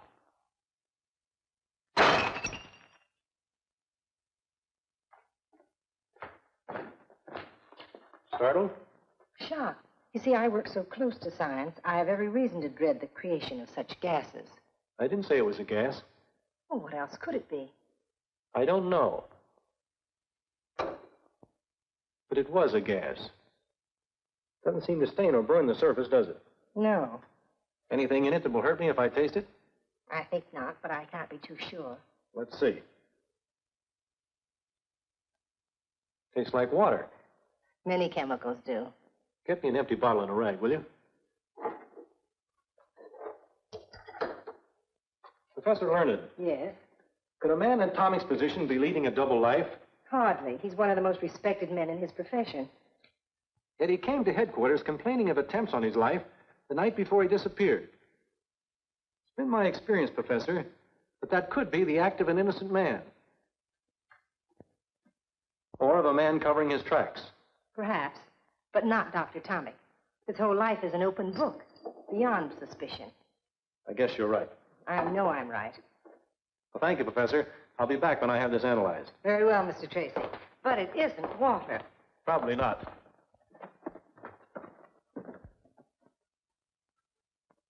You've been a big help. Goodbye. Goodbye, Mr. Tracy.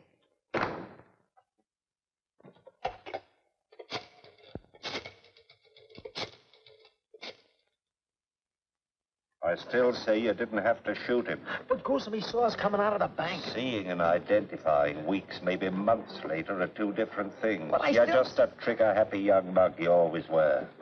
Better get over it. You're a fine guy to be bawling me out. Useless killing is dangerous. Well, it's about time. Yeah, we thought maybe you took a powder. Hardly. That's good. Gruesome hates Welchers. I don't hate dead ones, Melody. Our employer is a man of honor. There's one for you, one for you. What are these, Valentine's? The doctor is very businesslike. That is your remuneration. Mine's kind of thin, ain't it? Not much thinner. Gruesome got a bonus for not killing a policeman. How do you like that? We don't like it. We don't like it at all. Go back and tell your employer I'm not an employee. I'm a partner. I want 50%. What about me? I'll pay you more than you're worth. Goodbye, X-Ray. Well, I'll ask him. No, tell him. 50% on everything. Very well. Oh, our employer told me to tell you he wishes you would not come to the laboratory anymore. At all? At all. I see. Tell him I'll do what he says for exactly 15 minutes. Oh, please. Unless, of course, you're back within that time with half the take. Better hurry, X-Ray. Gruesome, you're terrific. Remember that, Melody. Sure, Gruesome. Sure. We found him right about here, Dick. Let's take a look around inside. Maybe we'll get a line on something.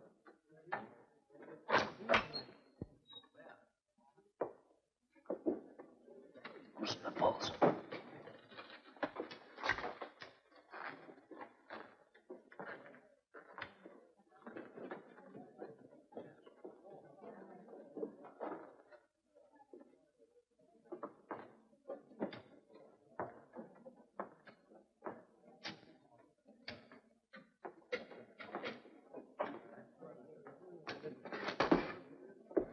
Hey, you. It's him, Dick!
Dick, I owe him something.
Where are you? Here.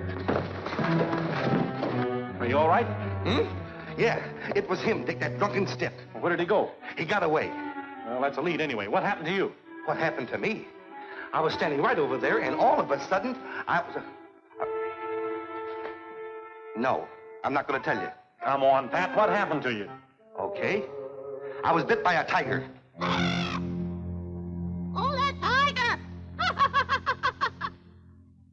You're sure that you can identify this man, Tess? Yes, I'm positive he's one of the bank robbers. Good. Now, if he'll only live long enough to start talking. Dick, we've rounded up some of the people who ran the bank. They're out in the hallway. Okay, Pat, bring them in. Tess, you better wait in the chief's office. All right. Tess did identify him. Yes, but that's not enough. We've got to find one of those bank witnesses who saw him in or around the bank about 2:45. Why 2:45? Couldn't he have planted the bomb at 2:30 or even before that? No. The janitor emptied the wastebaskets at 2:45. So if anyone saw this Byrd in the bank after that time, he planted the bomb. Nurse! What's wrong? Well, he can't die on us now. Get those people in here, Pat, quick. Okay, folks. Sorry, Dick, you'll have to leave. He's much too ill to have anyone in here now. But just 2 minutes, Doc. I can't do it. He only has a 50-50 chance as it is. Well, that's that. Have those people go to my office, Pat. We'll do what we can. Okay, folks, let's go. First of all, I want to thank you people for coming.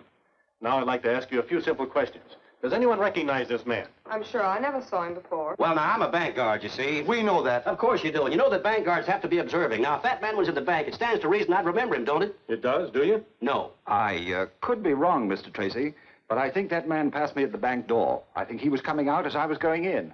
Do you happen to recall what time that was, Mr. Thal? Yes, I do. I looked up at the clock as I came in. It was exactly 10 minutes to 3. Good. Turn around, Luke. Obviously, this man wearing the bandit's clothes is not the bandit. This is a drawing of the actual man. Would you say you'd seen this man before, Mr. Thal? I'm almost certain that's the face of the man who passed me at the bank door. Thank you. Anyone else see him? No. All right. That's all. Oh, one thing more. Please don't any of you discuss this case with the newspapers. That's very important. In fact, I'd rather you didn't discuss it with anyone for a day or two. And thank you again. Sir? We're going out now, Bud. But I'm coming in. I've still got 6 hours, Dan, and nothing to say. Nothing to say about a top-flight scientist who's missing? Hello? You're talking Greek, damn it. Yes, Chief. Don't give me that. You knew Tomic was missing before I did. Just a minute, Chief. I've got the human ferret in my office. Tomic? Who's Tomic? A physicist, my boy, with an assistant named Learned, remember? I'm giving his disappearance a build-up tonight, Dick. Wait a minute, Dan. I'll call you later, Chief. You gave me your word, Dan, and I still have 6 hours left. Then you do think Tomic is involved in the bank robbery? I honestly don't know. But if he is, and you publish his disappearance, it might spoil everything for me. All right, 6 hours. But I get first break at anything you uncover, right? Right, Dan. Keep your nose clean. Hello, Tess. Hello, Dan. What's new? Ask your boyfriend. Dick, this'll Hold really it, Fred. Oh, you again. Goodbye, Dan. Be seeing you in about 5 hours and 22 minutes. I think this is the door. Quiet.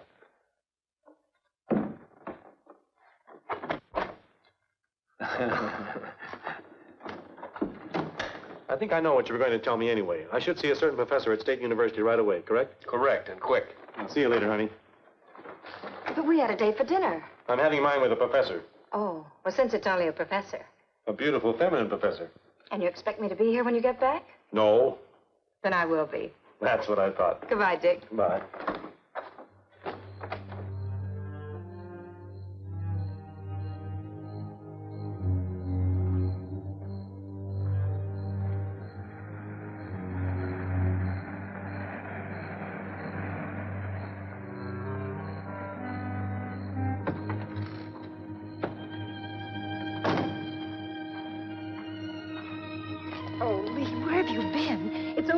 Since I talked with you. I'm sorry. I had important business. You look worried, dearest. What's the trouble? That chemical I stole for you. What did you do with it? I used it for my anesthetic experiments. What do you suppose? I suppose you either gave it or sold it to a gang of bank robbers. What are you talking about? The police are analyzing the water I substituted for the formula I stole for you. Well, what of it? The moment Dr. Tomic returns, they'll know I substituted the water. Oh, we'll be far away by then. What if he returns now, tonight? He won't, Irma. You've done something to him. He's perfectly safe. He'll return home in due time, quite unharmed. I can't go through with it. That detective, I can't go on lying to him. I don't know how. It won't be for long. He had hardly left when a reporter came. He asked me so many questions, I didn't know where I was. Did he ask about Tomic? Of course. Splendid. His disappearance will make headlines. Tracy and his cops will be forced into a manhunt that'll leave us in the clear. I won't help blacken the character of a decent man. I can't. Very well. Tell them. Tell them everything. Is that what you want, Irma? Oh, darling, you know it isn't. But can't we do something? Can't we go away? Now, tonight? Police have requested that I don't leave town. Your friend Tracy. Tracy? What? Do you think I'd put that formula in the hands of thugs? I placed it in the bank myself. You didn't. You couldn't. I had to, Irma. I tell you, with Tomic missing, we're in the clear. There isn't a thing to worry about, dearest. I'll drive you to within a block of your house, huh? No, I'll walk to the cab stand. We can't risk being seen together.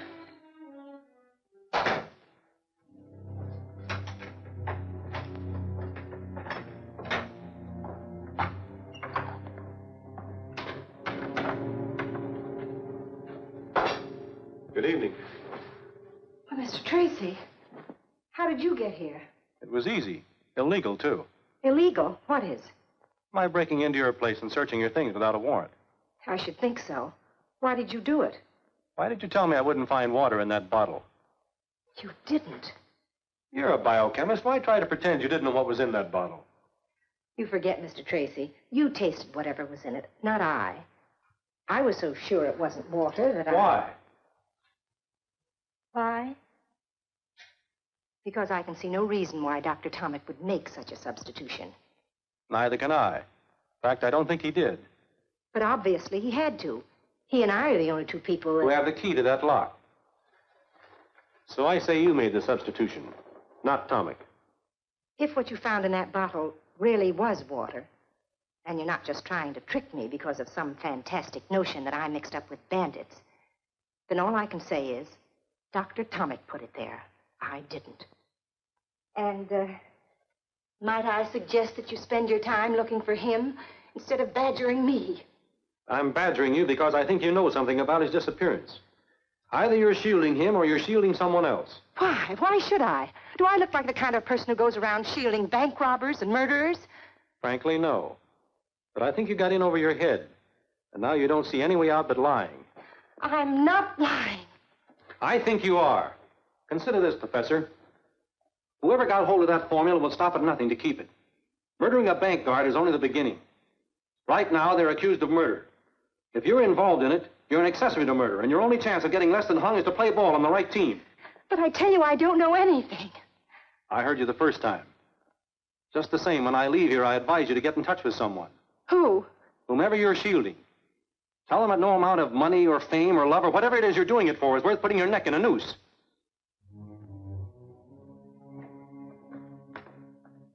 It's a nice neck, Professor. But that murdered bank guard had 4 kids. They liked his pretty well, too.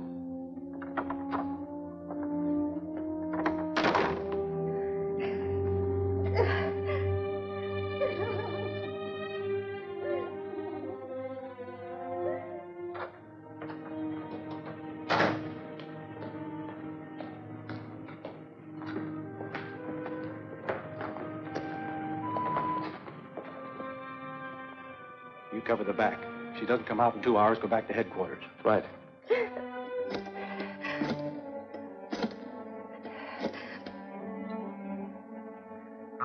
Hello, Lee. I can't stand it. You've got to take me away. I tell you, there's nothing to worry about, dearest. You'll feel better after you've had some sleep. I can't, Lee. I'm going to tell them the truth. You can't do that. Not yet, dearest. It's risky, but perhaps we'd better leave town tonight. But I thought you said you couldn't. Perhaps I can find a way. But you must meet me at once and talk this out. Very well, Irma. If we don't figure a way out, I'll go to the police with you. But we must talk first, Irma. I'm not in this alone. Meet me at 6th Park in 10 minutes. Walk there and be sure you're not followed. Goodbye. You can't meet her, of course. What are you doing here? I told him. I'm telling you. You can't meet her. The cops saw you in the bank. This is a frame-up between the girl and the police. Oh, nonsense. She's frightened, and so are you. Listen, I'll meet her. You're known to the police, too. I've handled them before. Give me the keys to your car. All right, but don't bring her here. No, sure not. Say, you spoke of a cottage on Brand Lake? Yes, that's it. Take her there. Route 76, Cottage 14. Just off the road. Tell her I'll be up later tonight. You'll convince her she mustn't go to the police? Oh, yes, I must do that. You're right. We must. Gruesome. Yeah? Take care of her. She's all I have. Sure. I understand.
Better get rid of that car quickly. Why, what's wrong with it? Where is she? Picked up some bullet holes on the way, and she is dead. I told you to get rid of that car. You killed her. You killed her. What do you suppose I do? She was leading Tracy directly to you. No, she wouldn't. I say she was, but right now we've got to get rid of the evidence here. All of it, you understand. Now go start that fire. Must there be more killings? If we have to. We've got to get Melody out of that hospital tonight and then clear out of here. I've been to the hospital. He's in a coma. The doctor wouldn't even let him be seen. He'll be dead by morning. You're certain of that? As certain as I can be. Good. And we're in the clear. You don't care about anyone, do you? Listen, if you want to stay alive, you'll do as I say. Now stop that fire. I'll be inside. You expect me to use that fire? Call me when it's ready. What would you do without me? I'd even find Dan and romance him if you thought it would give you a little more time. Thanks, but he's already married to a typewriter.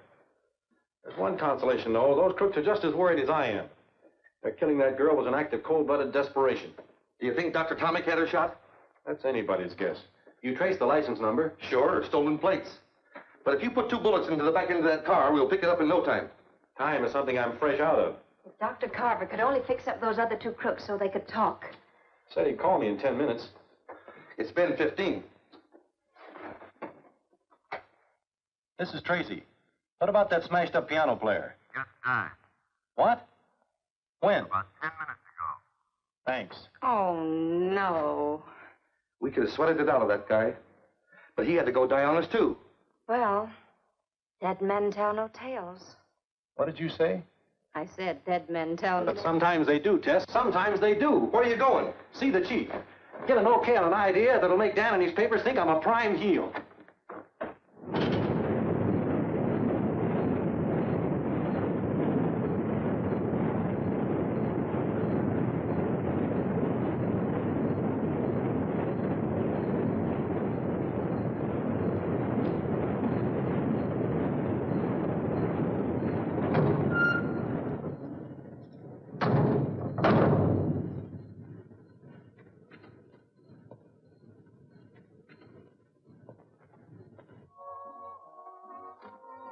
Here he comes. Now's the time. Isn't there some other way to... No, not unless you want to end up joining Tomic.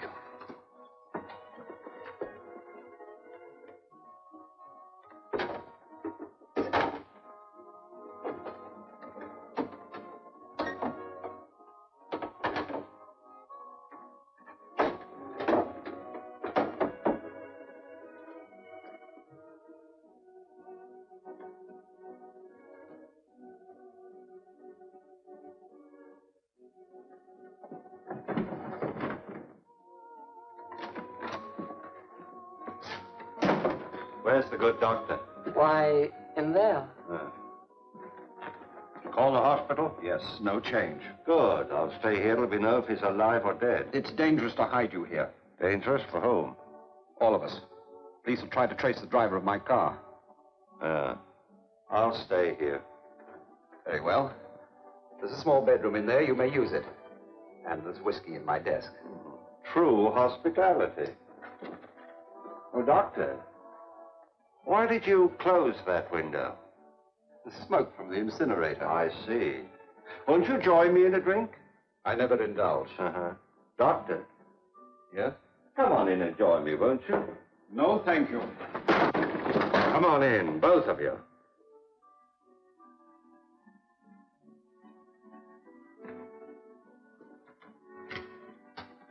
Listen, Doctor. The smoke was blowing away from that window. Now, what are you trying to pull? All right. All right, Gruesome. Hold everything. X-ray, get rid of that bomb! Don't move, X-ray.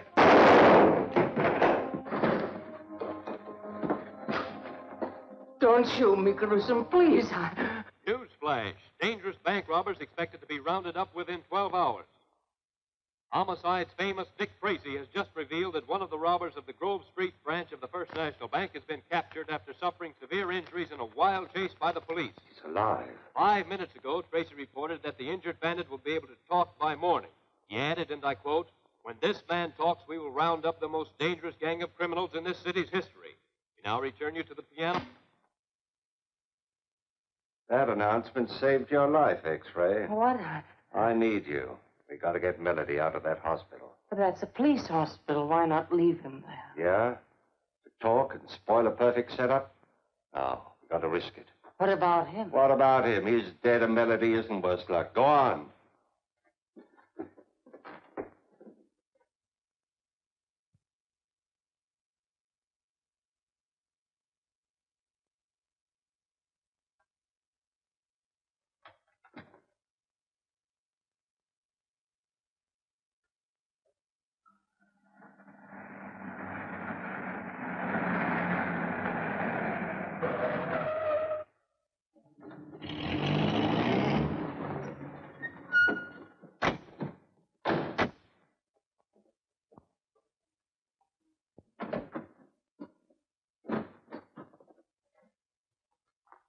Evening. Evening. Got a Corporal Duggan in 312. We came to pick him up. Wait a minute. What's the name of that surgeon again? Major Allen, 291st General. He's new to me. So are you fellows? Just been transferred from out west. Oh, well, go on up. Do you know how to work it? Like the fingers on my hand.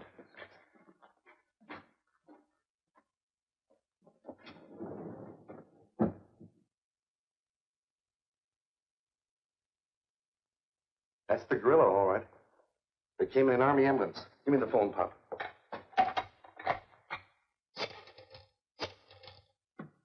This is it. They're on their way up. Roger. Don't stop them coming down either, Pop.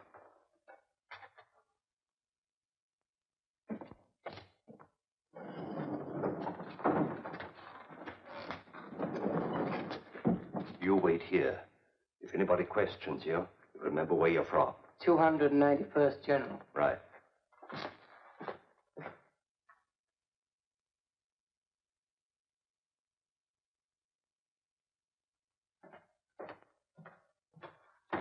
I'm sorry, no one allowed in there. I have orders to take his temperature every 4 hours. Yeah? That's right. Well, in that case, I'll go in with you. How are you, Melody? Why do we bother getting birds like him well just so we can kill him? Odd, isn't it? Yeah. Lost? Me? Hardly. Just waiting for them to, just waiting. Oh.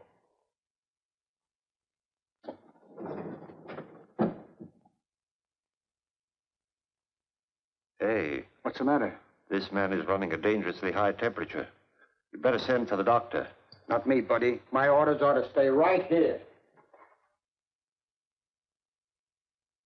In that case, I'll do it myself. It's a good idea.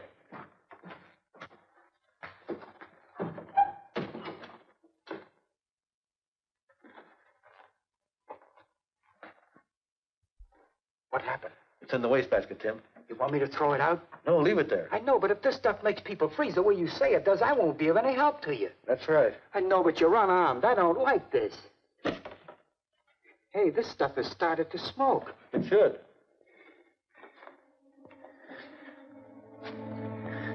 Mr. Tracy, I'm beginning to feel funny. So am I, Tim. So am I.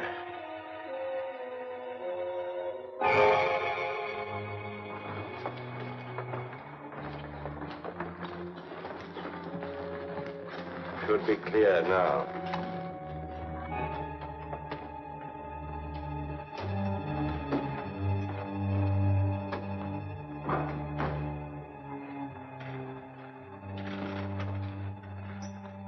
Yes, I understand. Mr. Patton told me to let him go. Huh? You're right. Here they come. Oh, sure. Patton saw the ambulance. Right, sir. Bye. Oh, I see you got your man. Thanks, we did.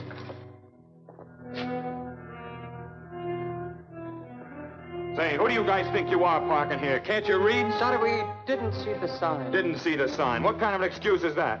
Who are you guys? Where are you from? 291st General Hospital. What? 291st. Will you please step aside? General, huh? That was my old outfit, and they sold these 41 crates a month ago.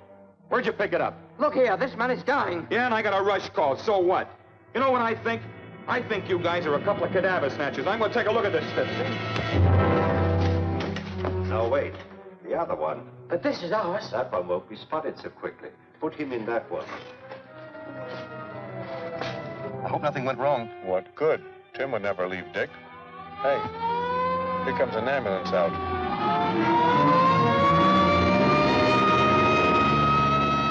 Shall I flash the rest of the boys? No, they're driving an army crate. That one belongs to the city hospital.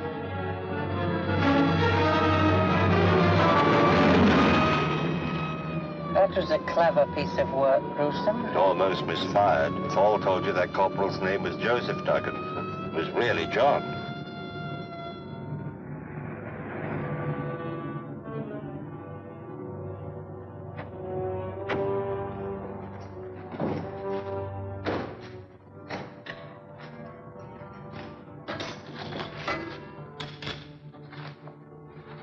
How is he? He's still under the effects of the gas. Start up the fire. Not Melody, too. Start up the fire.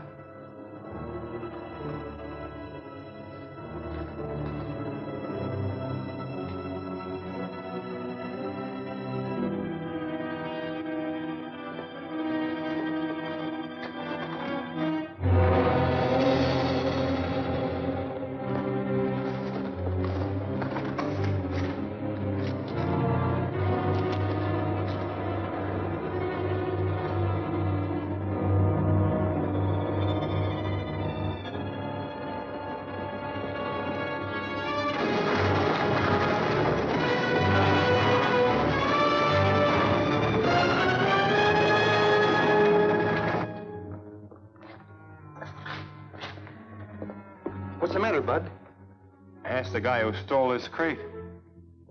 Yeah, and mine. Yeah? You mean a big mug and a little guy with glasses? Yeah, with a patient on a litter. Well, I'll be a... That gorilla outsmarted me again. They pulled a switch. We've got to follow that white ambulance. How do you know where it went? Huh? That's right. Sparks, this is Patton. Put all cars on the lookout for a White City Hospital ambulance. Get that? Yeah. It's carrying 2 killers and Tracy unarmed.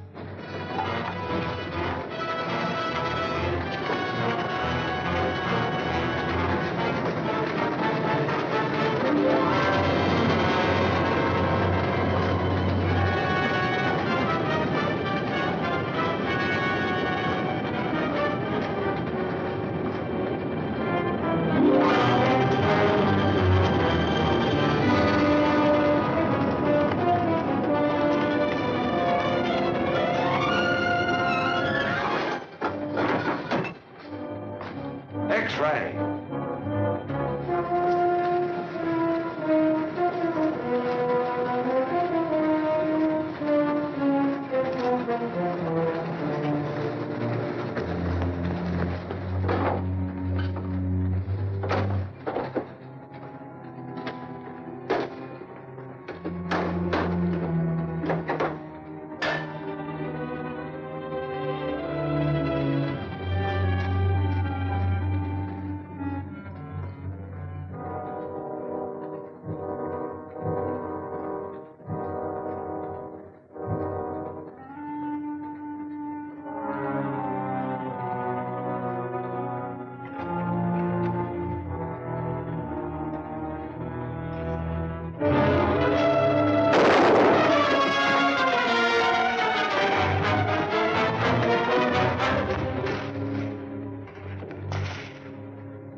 Up here, Tracy.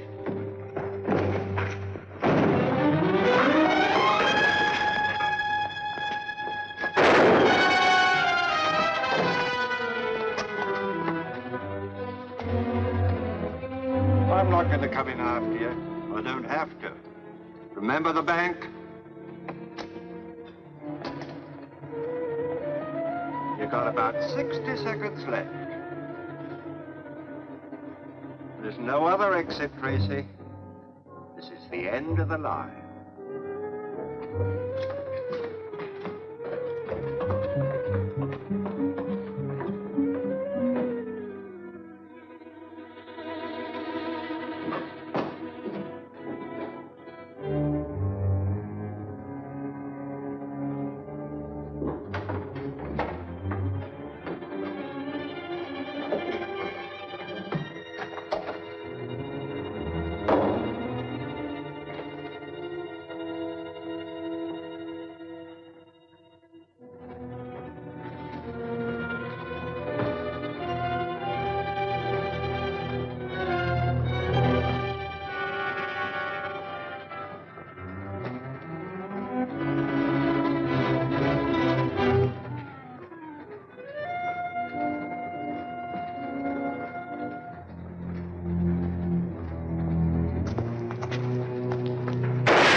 So this is the baby that caused all the trouble, huh? Yes, that's the last of those devilish gas bombs, Pat. As soon as Dan has had a look at it, we'll file it in the archives of lethal weapons. I want to see you, Tracy. Well, take a good look, Dan. What's the idea of selling me out to those radio vultures? You made me a promise. Promise? Who is this fellow, Pat? Don't know. I never saw him before. You promised me an exclusive story. Story? What story, sir? He could mean the story of the capture of a gang of bank robbers, Dick. Capture? When? Where? It's all here and it's all true. Give me that. Okay, Dick? In about 25 seconds, Pat. Sorry, can't wait. Maybe I ought to tell you about it, Dan. Some other time. Aren't you going to read it? Gotta make that deadline. This is the biggest story I ever had anything to do.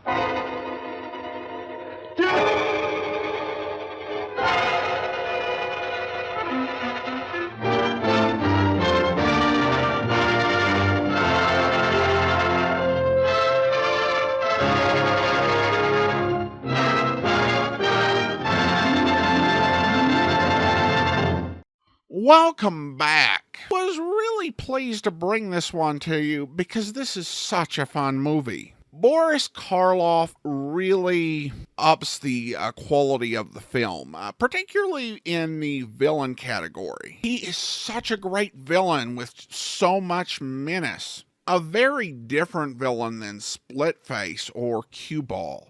A lot more control. Could you imagine Cueball getting a bonus for not killing a guard unnecessarily? Gruesome isn't the type of killer who compulsively kills people for some reason or piles up bodies unnecessarily, but he is absolutely ruthless and without remorse or compassion if he comes to the conclusion that you are in his way. It doesn't matter if you're a woman or you're his friend. If it comes down to it, he will end you. And he's got the intelligence and cunning to go up against Tracy and really be a force to be reckoned with. At the same time, they still manage to have fun with it. I did so much love Pat Patton's line, "I tell you, if I didn't know better, I'd swear we were doing business with Boris Karloff." And I think it does really capture the idea that at the time this is released, both Boris Karloff and Dick Tracy were these iconic names in entertainment. And they were being combined here in a way, like I said, I think it really does work quite well. This is also a different movie because I talked about in previous commentaries, particularly Dick Tracy's dilemma, is that some of these films did seem, to just recycle the same plot points. There's a lot here that's quite different, though Dick Tracy continues to, be the same. He's confident, he's brave, he's tough, a little bit foolhardy with that whole, let them knock me unconscious thing. I think that Dick was probably not quite up to understanding that the fact that he was replacing someone who was one of their colleagues, that would not stop Gruesome from killing his friend just to, get out of the situation and get as much money as he could. I also like that in this film, unlike in the 1945 Dick Tracy, he is not the guy who's running the police lab. We do have someone separate for that, which is a nice nod to realism. Although I don't know about his little archive of deadly weapons, doesn't sound like something that I'd really want him to have around, particularly when his assistant is Pat Patton. It also begins differently. While we do meet Gruesome pretty early on, doesn't do that whole immediately dissolve from the cartoon to the actual actor that the last few movies did. I also did like the gas. It may be a bit silly, in practice or, certainly in science. But Dick Tracy is a comic strip movie. And I think in the first three films, other than some of the character names and the grotesque nature of the villains, it didn't feel much like it was something out of the comic strips. this whole gas thing really does work and give it just that right feel. The ending is nice in that it doesn't end with the villain accidentally killing himself. Tracy does actually get his man in this for a change. Now, it is a bit ambiguous from the film whether Gruesome survived. However, according to a Dick Tracy wiki, Rogues Gallery indicated that Gruesome was alive and serving time. And it's also worth noting that this character has continued to be beloved by Dick Tracy fans, so much so that about 70 years after his premiere in 2014, he was actually incorporated into the comic strip, with one of his big challenges was that he looked like Boris Karloff. The one other thing I will say for this film is that I love the character of X-Ray. This was Skelton Nagg's second appearance in the Dick Tracy films. He also appeared in Dick Tracy versus Cueball. Here, I think he does as good a job and even a bit better, and I love the name. It really makes him feel even more like a perfect fit for the Dick Tracy world. Well, that is actually all for now. Thank you for watching. You can follow us on social media or contact me by email at box13@greatdetectives.net, and be sure to check out our website at greatdetectives.net. If you want even more video theater, be sure to subscribe to us on YouTube, the Apple Podcast Store, or Spotify. And if you're watching this video on YouTube, be sure to like the video. Finally, thank you to all of our Patreon supporters for their support. From Boise, Idaho, this is your host, Adam Graham, signing off.